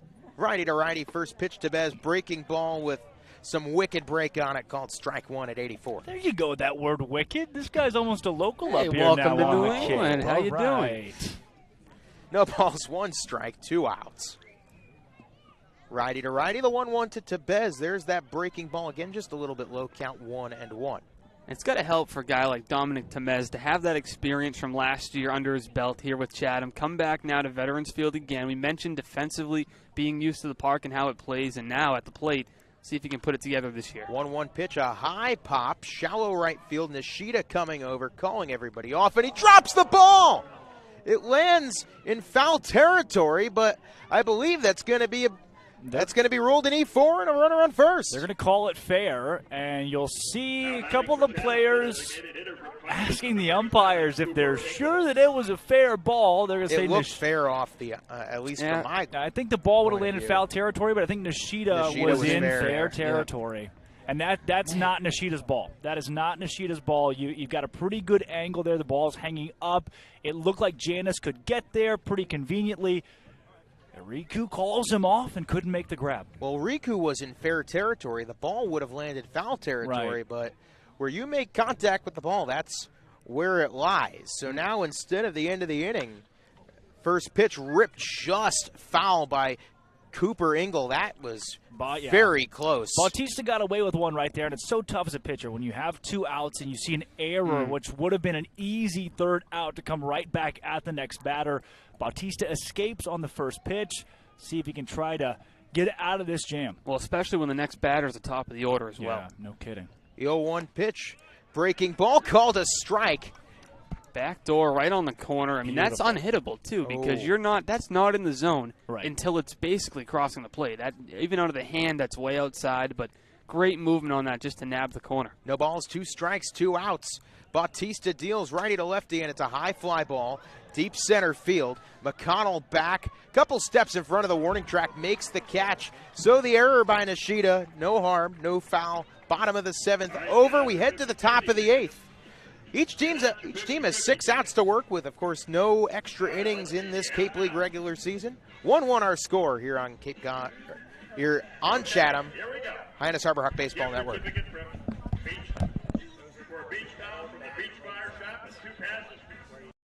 Harbor Hawk baseball fans, there's a break in the action, and we'd like to take time to thank the corporate sponsors of the Cape Cod Baseball League. Curry College is where you go to become anything you want. Curry prepares students to engage in successful careers with learning beyond the classroom.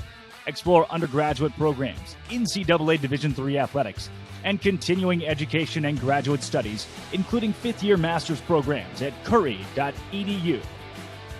Franklin Sports. The Hyannis Harbor Hawks would like to thank Franklin Sports for their sponsorship of the Cape Cod Baseball League.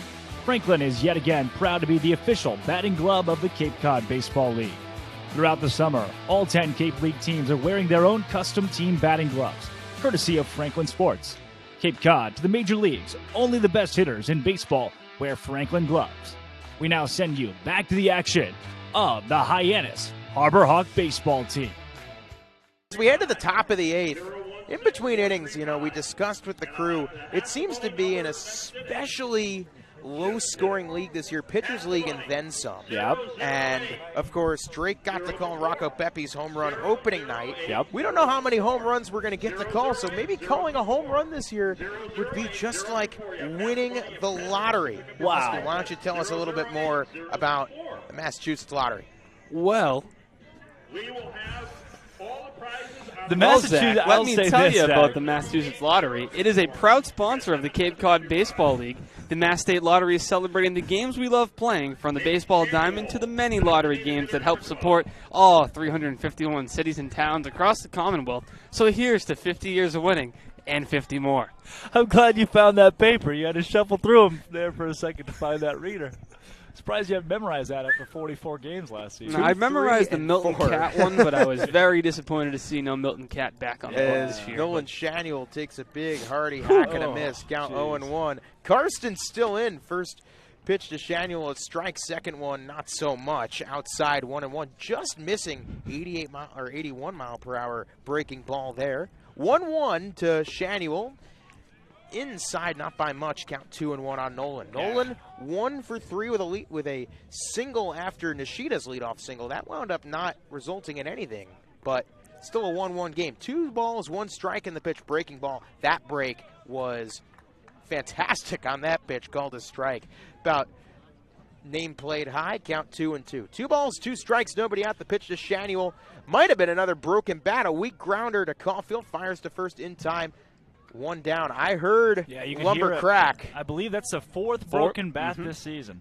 All for Hyannis, too. We have not seen one from an opposing team yet. And the guys bring, I think, about 4 to 5 bats. They say the team supplies some here and there, but talking with the players last year, it's custom for them to bring up 2 or 3 of their own, been given them 1 or 2. So you got about 4 to 5 to play with per player. And if you go through 5 through 44 games, that's some bad luck. Not like playing the lottery. It's playing the lottery and losing. Well, that's like Rocco Pepe takes a first pitch, called strike.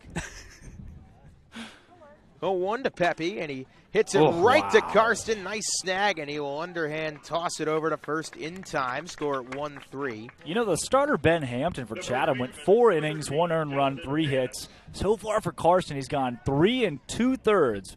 1 hit, no earned runs, just 1 walk as well. Really solid outing from both of those guys. Talking about it again, it's a pitcher's league, and we have only seen that through now almost 3 full games for Hyannis. And that's got to be huge for Chatham Anglers manager Tom Holliday to not have to dig deep into his bullpen with the starters only going about 4 innings, to get a guy like Karsten to come in and go multiple innings deep into this game here out of the pen, save some arms for tomorrow, because as we know, we play about 44 games in about 50 days. 1-1 pitch to Justin Hyannis, takes up high 2-1. There is an arm warming in the pen for the Anglers, as well as one warming in the pen across the field for the Hawks. 2-1 pitch, and Hyannis takes low and outside, 3-1. We have seen the Hawks get some opportunities with 2 outs. Base runner on here. If you walk Hyannis, that would bring Pancho Ruiz up to the plate, who's had 3 ground outs tonight. You mentioned Tom Holliday. Holliday's it's a pretty popular baseball name. A guy named Matt Holliday that exists in the world. 3-1, ripped to right field, a base hit. Justin Hyannis into the hit column tonight after 2 yesterday, and maybe some 2-out magic here in the top of the 8th inning. Could just be, and if you can string a couple of hits together, that'd be huge for Hyannis. They've had a couple base runners on. Top of the first inning, Nishida and Shanuel both got on. Nothing came of it. They've had multiple runners on a couple of times tonight and last night. They got to start to capitalize when they get guys on base and string some hits together here. And it looks like we have Pancho Ruiz stepping up to the plate. I mean, we talk about guys that are due. Pancho Ruiz has the best power that I've seen on this team so far in batting practice. What's the over-under on the amount of times we've said light tower power in this booth? It's already a couple, so far. First pitch to Ruiz. Say 5.5. Outside. Right. Count 1-0. Yeah, get him in there. Yep. Matt Holliday, though, baseball guy. 7-time All-Star.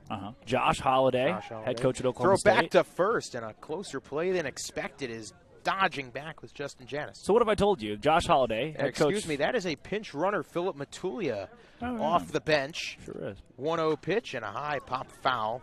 So also know I told you that Josh Holliday, head coach at Oklahoma State, skipper, is brothers with Matt Holliday, MLB All-Star. What if I told you that they have a dad? They do. They do have and would he be in the ballpark What tonight? if I told you he's in your presence as we speak? Oh, that's crazy. Manager Tom Holliday. Yeah, things get even more nuts. Tom Holliday standing in the Chatham dugout right there. It's a baseball family, huh?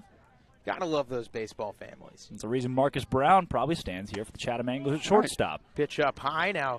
Count 2-1. Well, we saw a baseball family last night with Kevin Sim, of course, his dad, legend in the KBO. Pretty well known. His nickname out in Korea, Hercules. 350-plus home runs. Wish we'd have mentioned that during the broadcast. It's a shame we found that out today. 2-1 pitch, and Ruiz takes it outside again. Count 3-1. So this is your green light pitch here. 2 outs, top of the 8th in a game that can't go extras. Game tied at 1. Each team 1 run, 5 hits apiece. Runner on first. Ruiz looking to do some damage, and he hits a high fly ball down the left field line, not deep enough, drifting foul territory. Garraway now in a foul territory, loses it in the lights, and it drops foul. Oh, my goodness. About 6 inches more, and that's an RBI. That is the only mistake that we've seen Garraway make tonight, and it keeps Pancho Ruiz in the box after that one. And that's one of those he just barely missed off the bat for Ruiz. Did not look like he missed it by much. No, he didn't. Garraway overruns it. Now he gets a second chance. You stay alive. You come back into the box, and maybe you can do something here. And like you said, you got the huge green light right now because a home run in this spot, which is not likely. A righty in a ballpark that plays well to lefties, not likely. But if you do, it basically makes like a 10-run lead as far as what we've seen this season. It's like going from the metric system. Every run is 5. Yeah. Like euros to dollars. Well, 3-2 here. Matuli is going to be off on the pitch, so. Karsten deals, and it's taken outside, ball 4.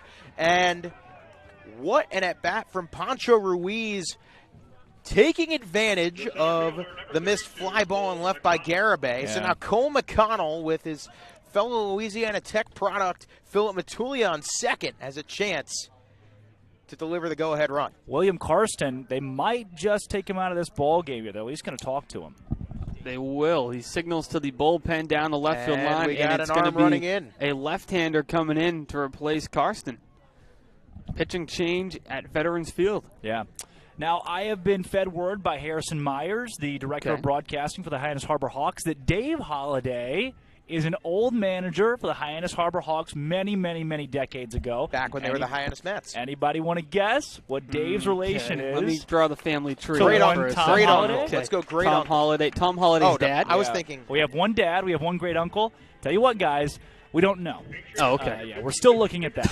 But we have Thank at you, least Greg been Toll. fed the information that someone with the last name Holliday once managed the Hyannis Harbor Hawks. Complete facts and Well, only we'll complete get facts you here. some Harbor Mets. stats on our pitcher. Hyannis Mets, not the Hyannis Mets. Hyannis Harbor Mets. The Boston Harbor Mets.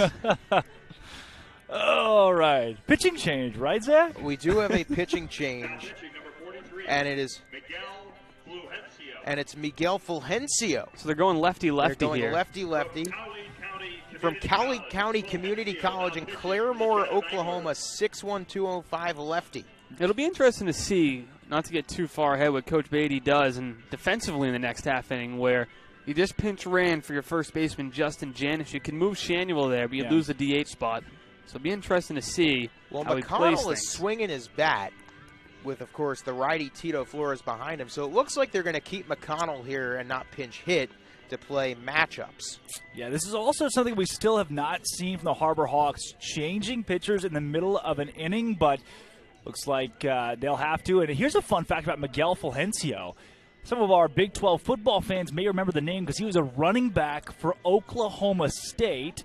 Decided to go the junior college route, has played 2 seasons of baseball, and here he is on Cape Cod. So he goes from scoring touchdowns on the football field to now playing here in Chatham. It's unreal, the athletic ability of all the guys on this field, because almost all of them were multi-sport athletes at some time in their life. And not only multi-sport athletes, they excel at multiple sports, You want to talk about a funny football to baseball story. Earlier today it was announced ex-Seattle Seahawk wide receiver Golden Tate now playing for the Port Angeles Lefties of the West Coast League. He's starting in center field tonight. Golden Tate. Golden Tate. First pitch to McConnell inside. Brushes him back a bit. 81. 81. Yeah, on the old breaking ball. He'll throw 91 to 93 on the fastball. That breaking ball typically sets around 80 miles an hour or so. Do the Hawks have some two-out magic in them? Justin Janis a single, Pancho Ruiz a walk, and now Tom Holliday goes to Miguel Fulgencio to try and take care of Cole McConnell. Fulgencio checks off second. Now the pitch outside 2-0, and McConnell in the driver's seat of this at-bat in a crucial spot. That's a great take. Didn't miss by much, but what a disciplined hitter at the plate. You saw it right there by laying off that fastball just off the outside part of the plate. Now you're ahead 2-0, 2 men on. Big spot here for McConnell. 2 balls, no strikes, 2 outs. The pitch outside 3-0, and you know you're going to get a strike here. Do red you light. swing? I do not say so. Fresh arm out of the bullpen. In this situation, I think you got to go red light here. Well, we Let did me tell you guys about one of my friends named Rocco Pepe. I knew you were going there. 3-0 pitch, and yeah, I would not have swung there high and away. A 4-pitch walk, and if you're a fan of storylines in baseball, how about the new right fielder, Tito Flores? This is great. And don't you love this? You bring in a lefty to face the lefty McConnell. The lefty-on-lefty matchup results in a 4-pitch walk, and now you have a righty in with the bases juiced. Tito Flores is 1 for 3 tonight, and let's take a break again. Well, they're going to have to discuss how to what the plan of attack is here. Flores has made good contact all 3 times, 1 for 3 with a single. Well, here comes Dennis Cook, the pitching coach. He's going to try to settle his man down. We saw him come out earlier in the ball game, and oddly enough, we're yet to see a mound visit by the Harbor Hawks pitching coach, Coach Korn. So we have not seen a mound visit. We have not seen a pitching change in the middle of an inning, and we've already seen 2 mound visits and now 2 pitching changes in the middle of an inning for Chatham just this inning alone, as they'll bring in another new arm. So Fulgencio out. The quick hook indeed. Can't do that in the MLB anymore. No, you three batters. You're on. No, you cannot do that in Major League Baseball, but I think it's pretty funny that you have a team named the Anglers with a quick hook, so they're reeling in Fulgencio. There we go. And casting their lines out once again. Late magic there. I like that. We'll see who the new arm is in a second. It didn't even send out Holiday for that one. Yeah, that's why I was surprised. It was Cook coming out. Usually that's just and it is mound Brian visit. Holiday out of Florida Southwestern. All right, freshman out of all right, you guys, you ready for this one? Oh, boy. Brian Holiday's got a grandfather. Don't tell me. I don't think it's Tom. He just does in some way or another. So, what a spot for Holiday to come into. Now he's got to face the righty-righty. Right. And definitely, as we look at Holiday's windup, he's got a leg kick that almost rivals Riku Nishida's in the batter's box. Yeah, Brian Holiday, 1L for those that are wondering. Holiday, a class of 2021 guy. Pretty young pitcher from Florida Southwestern State College. 74 punch-outs in 52 2/3 innings and a 1.20 ERA. This is the guy you want in this spot if you're Chatham. Jeez. Like that leg kick. Stud. As he raises his right leg up real high, like we're talking like Daniel LaRusso from the Karate Kid levels of flexibility there. Wax on, wax off. Talk about velocity. Movie still holds up. Pitch type, 88-mile-an-hour fastball. It's kind of where he'll top out, but range is about 84 to 86 consistently. We've seen a few breaking balls around the upper 70s. There he goes, fastball there, and the warm-ups at 82 miles an hour. Typical range on his breaking ball is 69 miles an hour, so really slow breaking ball. But and if you a pretty make that slow mistake, fastball, too. If you make that mistake and hang one of those to Flores. Yeah. And Pt.2 Flores, who steps in the box now. Flores at Michigan this past season, 376 OBP to a 276 batting average. Flores in 11 total, homers. 11 homers, yeah. 12 double I don't know if you're swinging for the fences here. Just try and get contact, get it into the outfield. That's your game plan. 2 outs, bases loaded, top of the 8th, tied at 1. Righty to righty, first pitch. Flores, he was looking for the whole shebang there. 92-mile-an-hour fastball. Swings the highest he's ever been clocked is 88. So I'm not sure if the pitch clock just had a malfunction or if somebody's excited to be on the Cape. Shanuel and Pepe both out, and then Hyannis, Ruiz, and McConnell all reach the 0-1. Flores fouls it straight back, 93. Where was this? His synergy stats, the official stats from his Southwestern State, Florida Southwestern State synergy book, have him at a peak of 88 miles an hour. Must be in kilometers down there. It would be 92, and it's knots, I think. Of potential genius from Tom Holiday to put in Brian Holiday. The 0-2 pitching coming to Flores. He strikes out on 3 pitches.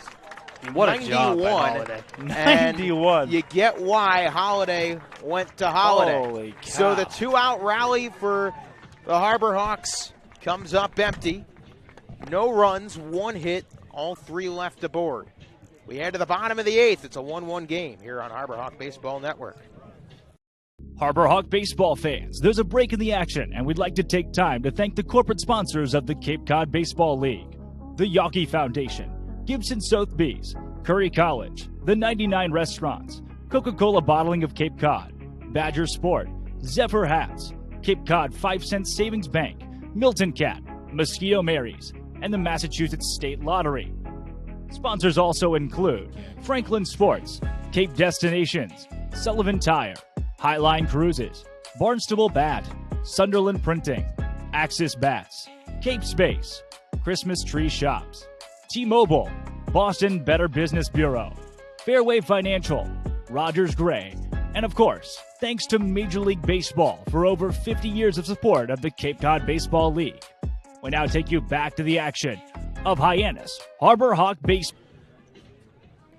And we have entered the bottom of the 8th inning. The 2-out rally comes up just short for the Hawks, and we have a new pitcher. That would be Brandon Llewellyn out of Pepperdine, a 6'2", 155 sophomore out of Colleyville, Texas, out of IMG Academy.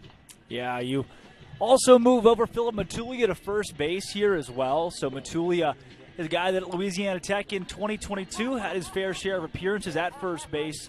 35 in total, according to Baseball Reference.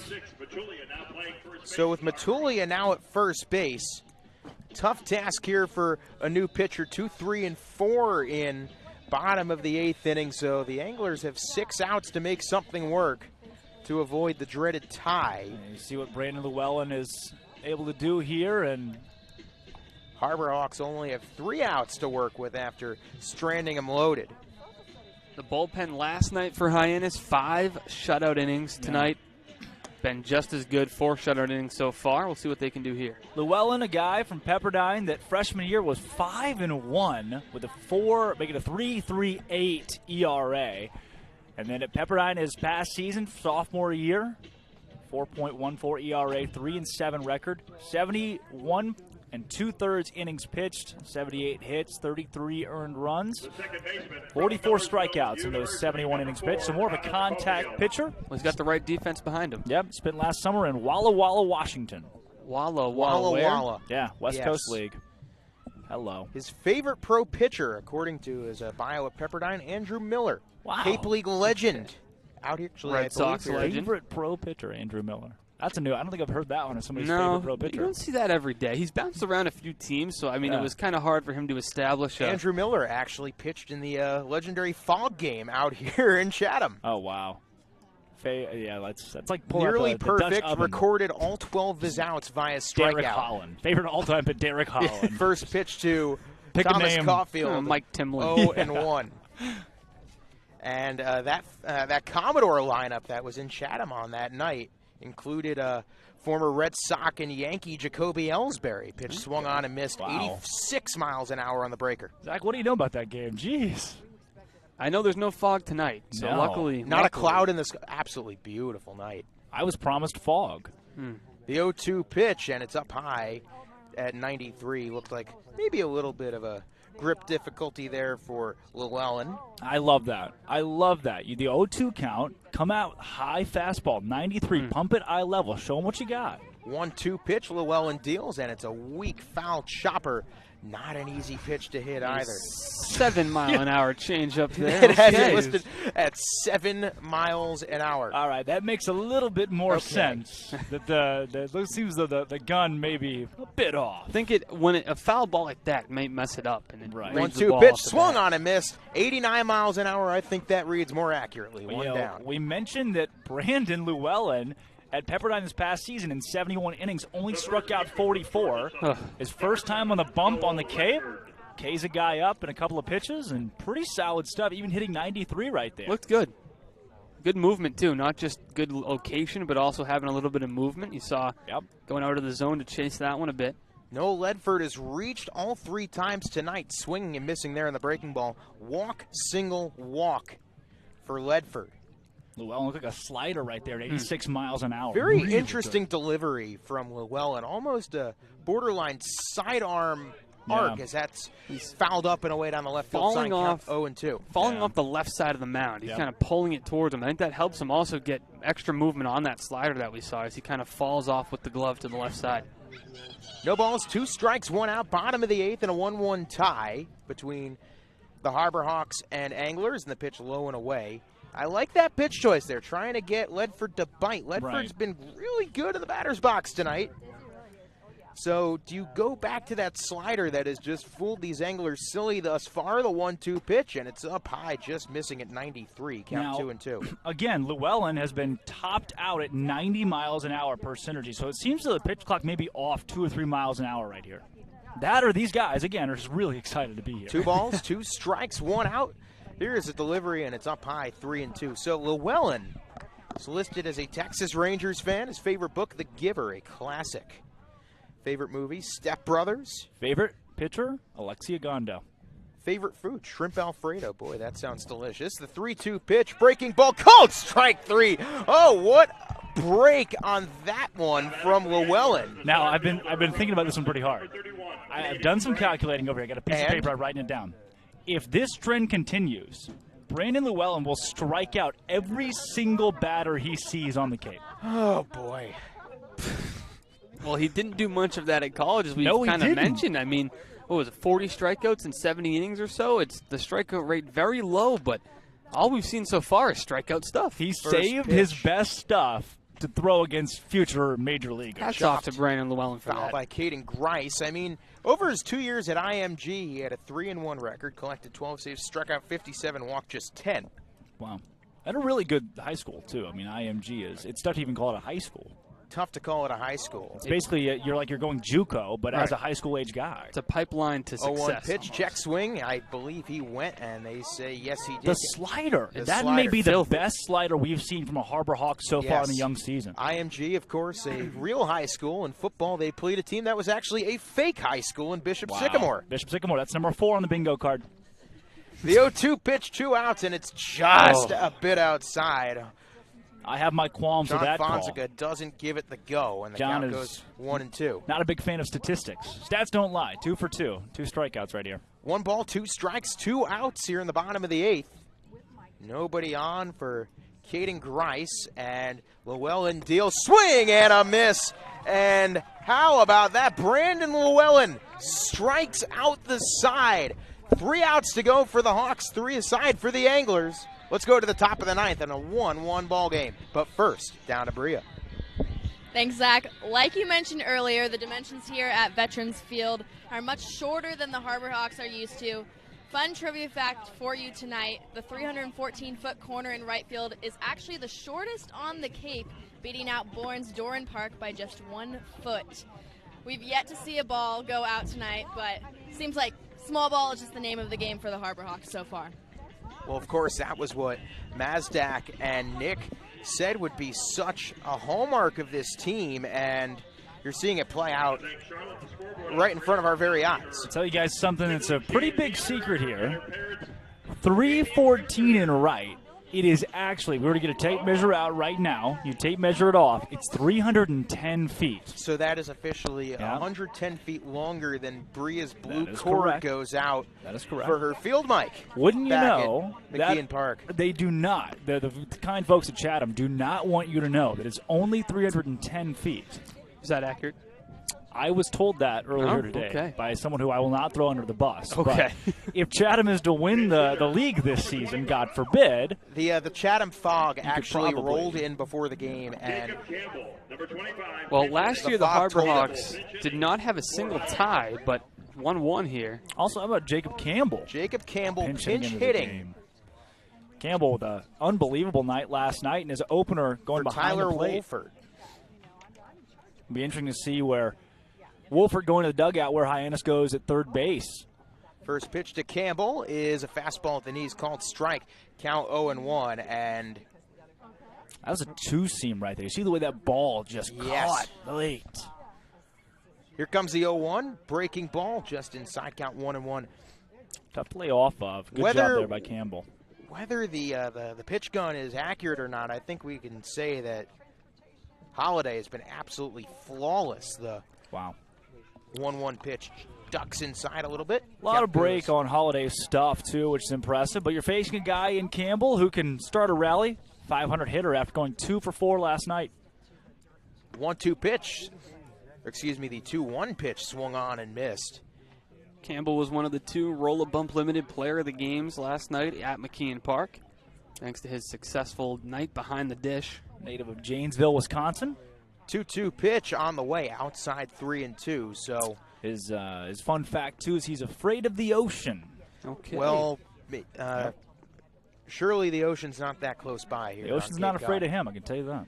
3-2 payoff pitch, and Campbell swings and misses for out number 1. So Alex Haba and Riku Nishida The last two guys up to potentially start a rally. And, of course, if these two guys don't produce anything, the best the Harbor Hawks can do is a tie. Yeah. To be Brian Holiday right now in a Chatham jersey on the mound at Veterans Field. This guy's feeling it. First pitch, breaking ball inside corner of the plate, called a strike on Haba. Haba's had a good day. 1 for 2, single and a walk. He did score the only run of the game in the top of the third inning for the Hawks. Wow. He takes that pitch inside corner again, called a strike. And let me tell you, Brian Holiday cooking with gas right now. Well, you go up there, you're not looking for back-to-back breaking balls to start you off. 0-2 to Haba. Hit weakly, could be a tough play at second. Caulfield sets fields, fires to first. It's a wild throw off of the dugout fence. And maybe a lucky break for the Hawks here, as Haba was surely out if the throw was accurate. But Caulfield willed his first baseman Ledford off the bag. It should be scored in E4. That's what it is scored. And Riku Nishida now up, 1 out, 1 on, and that immediately changes the conversation. The money that I was going to put on the Massachusetts State Lottery, I will now put on Riku Nishida getting into a 2-strike count here. Trust me, it's going to happen. It looked like on that last play, it ate Caulfield up for just a half second, came up on his chest, and so he rushed his throw to first. And that's why it kind of came off the bag a bit. Riku, looks like maybe a two-seamer in there called strike, count 0-1. Nishida's got a lot of room to work in between second and Caulfield and first and Ledford, and it's a high foul, count 0-2. Nishida said it before the game to me. He said, look, I get into a 2-strike count. And here we go. I'm just not going to strike out. I'm just going to – he said, I can't explain why. It's just what it is. 0-2 pitch, and Nishida gets bat on the ball. Just foul. Almost a half-checked swing, but he got some good contact on it, staying alive here. And if Riku Nishida can turn this 0-2 count into getting himself on base – Riku has made it where he's going to foul off a fastball and try to put a breaking ball into play on a 2-strike count. Here comes the 0-2 to Nishida, fouls it off again. It is the unstoppable object meets the immovable force. Riku Nishida, who doesn't strike out now on a 2-strike count. Holiday trying to get him. He's going to keep attacking fastball because Nishida's just going to foul those away. Either way, barring a double play, Nolan Shanuel should get a chance to hit here. The 0-2 to Nishida, and he hits it on the ground. I did say barring a double play. First throw wild from the mound over to Brown, who gets it away to Ledford, not in time. They get the out at second, not the out at first. That is big, because now you have Riku Nishida on the base paths with Nolan Shanuel at the plate. 2 outs. Last chance for the Hawks to maybe get themselves a win here tonight. Yeah, if I'm Coach Ohm at first base, I'm calling time, bringing Riku over and saying just don't get out on the base path. While it's good to be aggressive, you can't take the bat out of Shanuel's hands here. Yeah. Riku already a couple steps off the bag. If he sees something he likes, I think he's going to go to put the game in scoring position. There's a ground ball to second base. Caulfield, the underhand flip in time. Forget everything I just said. Let's go to the bottom of the ninth. Best the Hawks can do is tie.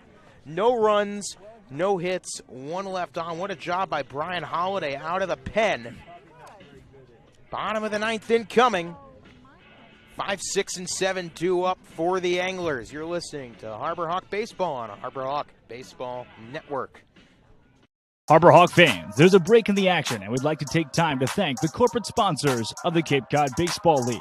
The Yawkey Foundation. Tom and Gene Yawkey were passionate about the game of baseball.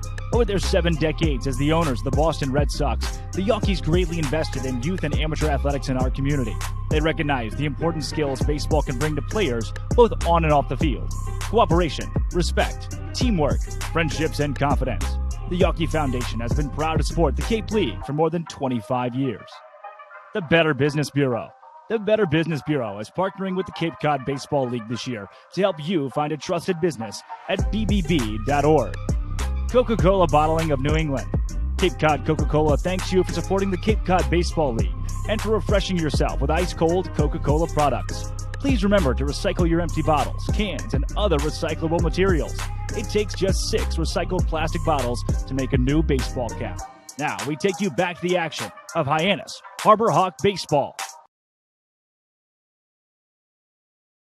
And we are back. Last licks here, bottom of the ninth. It is Brandon Llewellyn who struck out the side against 2, 3, and 4 in the Anglers lineup. What a now night. He's got to contend with 5, 6, and 7. It's a 1-1 game. And Marcus Brown, who has an RBI double. He's grounded into a double play, and then that really, really weird 3-4-1 put out. But he has been fantastic. Righty to lefty, Llewellyn sets and deals the first pitch. Swing and a miss, and the movement on that pitch There's a slider. is behooving. 87-mile-an-hour slider, too. Not that far off from his fastball. It's where you want it. Borderline sorcery from Brandon Llewellyn, the 0-1. And he throws the same pitch, and Marcus Brown has no idea what to do with it. Count quickly, 0-2. Oh, my goodness. No balls, 2 strikes, nobody out. Llewellyn sets and deals the 0-2. Outside, 1-2. I mean, the movement on these pitches when you combine the velocity, at least through the first, I'd say, 3 2/3 at bats that we've seen, he's been unhittable. The 1-2 pitch, swing and a miss. 4 batters, 4 strikeouts. Brandon Llewellyn. There is Brandon Llewellyn, and then yourself a there's night. Cape Cod Brandon Llewellyn. Like sun-kissed, Locked in. virgin mimosa.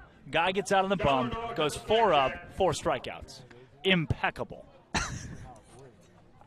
I mean, Brandon absolutely Llewellyn. locked in.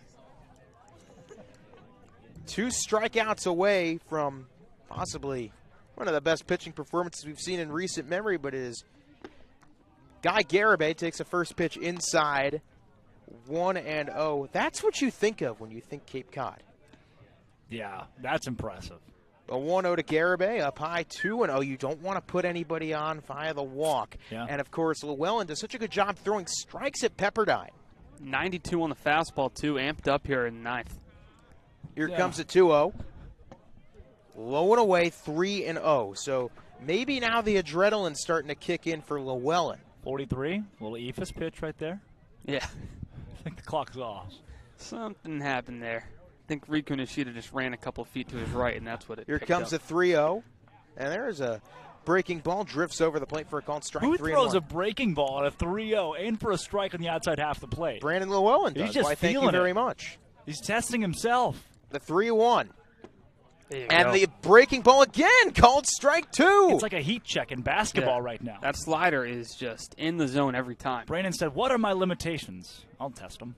3 balls, 2 strikes, 1 out the pitch. Swing and a miss. He got him on the slider again. 5 up, 5 retired via the punch out. Brandon Llewellyn 1 out away from securing a tie for the Harbor Hawks here at Veterans Field tonight. Brandon, what is going on right now? I mean, what is so impressive about not only this performance, but the bullpen as a whole, there are legitimately 5 or 6 guys who could be a lights-out closer for this team. Absolutely. Well, it You're is seeing one of them right here. Nankill, the last man standing, first pitch, breaking ball, just misses the outside part of the plate. Count 1-0. I mean, this is special. Wow. The 1-0. Breaking ball, just misses 2-0. Llewellyn worked himself back from down 3-0 in the last count to strike out Guy Garibay, who has had quite the game himself. He's just showing off. The 2-0. Yep. Called a strike high, count 2-1. He's not ready to go home. Not ready to go home. Maybe a bit of a generous call from Fonseca. Looked a little bit high. Llewellyn's not going to complain. Here comes the 2-1 pitch. There's the slider, strike 2, and Brandon Llewellyn has the... Holy Brandon Llewellyn. He has the Harbor Hawks on the verge of a tie. 1 strike away. What do you get, like a half a save? Half a save. I don't know what you call this one. Nothing. So we have specific rules for a tie? 2 balls, 2 strikes, 2 outs, nobody on. Llewellyn sets and deals the delivery, and it's lined into center field. It is a base hit, and we ain't going home just yet. Maybe a Cape Cod hold, you call it? Yeah. Cape Cod. I like that. Cape Cod save. Some guy, yeah. I like the hold. Cape Cod hold. Cape Cod hold, but that's a good piece of hitting there So by Nate Nankill. Nankill strokes a single in a center field. And remember, this game would not be 1-1 if it was not for that phenomenal catch that Guy Garibay had earlier in this contest. A diving catch likely saved at least one run, if not two. And Rocco Pepe saved. Thing, yeah. Is the reason we're still here as well. The first pitch swing and a miss at 90 miles an hour to Paul Winland. You think Brandon is as confused as we are right now? Or maybe we were just fed the wrong information. Oh, my goodness. 70 innings and 40 strikeouts? 0-1, swung on and missed. Now he goes fastball, and once again on the verge of a tie here at Veterans Field. 0 for 3 today with a strikeout as well. Llewellyn just attacking him. Runner off of first is the game-winning run. The 0-2, and it is just inside. Did not miss by much. 86 on that slider. How do you lay off that pitch? I mean, it comes across the zone at you as a left-hander, and it just misses. I thought you were talking about the umpire. Well, okay, Drake, maybe a little bit of both, but we do it again. The 1-2 pitch, and it's lined foul, not by much. Couple inches to the right, that could have been trouble. And Matulia is still holding the runner on over there at first. I don't think Llewellyn's thinking about throwing over there at any point, and you're seeing the teams be a little bit more passive on the bases here. Yeah. Do you go back to that slider again? I wouldn't be surprised. It looks like Llewellyn has a 5-pitch arsenal right now. Bury it. The 1-2, up high, 2-2. Now you go back to it. So now you have the game-winning runoff first in Nankill, who is down to his final strike. Great control from Llewellyn right now. Llewellyn against the number 8 hitter, former Missouri Tiger Paul Winland. The pitch swung on and missed. And that wraps up a full 9 innings where we do not declare a winner.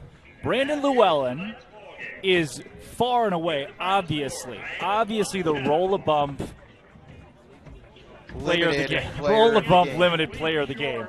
He is now the team leader in strikeouts with 6 strikeouts. I mean, what a ridiculous outing. Brandon Llewellyn, who came into the game having last season at Pepperdine thrown 70 innings, 40 strikeouts.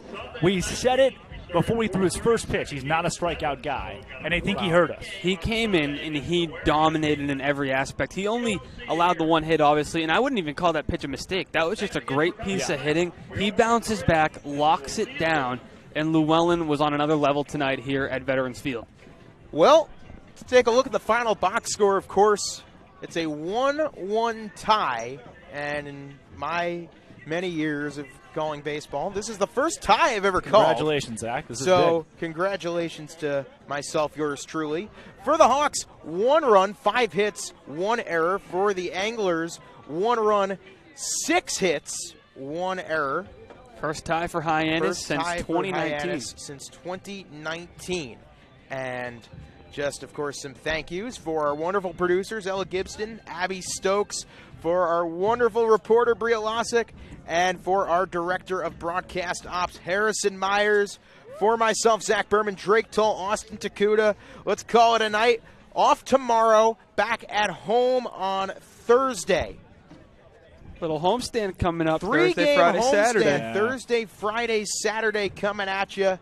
Revenge against Wareham on Thursday. Wareham. They get to come on the Cape. Oh, welcome Coming to the on Cape, to the fellas. Cape. Okay. Fun vacation for those guys. Thursday night, first pitch, 6 p.m. Eastern Standard Time. I'm Zach Berman. Good night from Chatham. Once again, your final score, 1-1, a tie between the Hawks and the Anglers.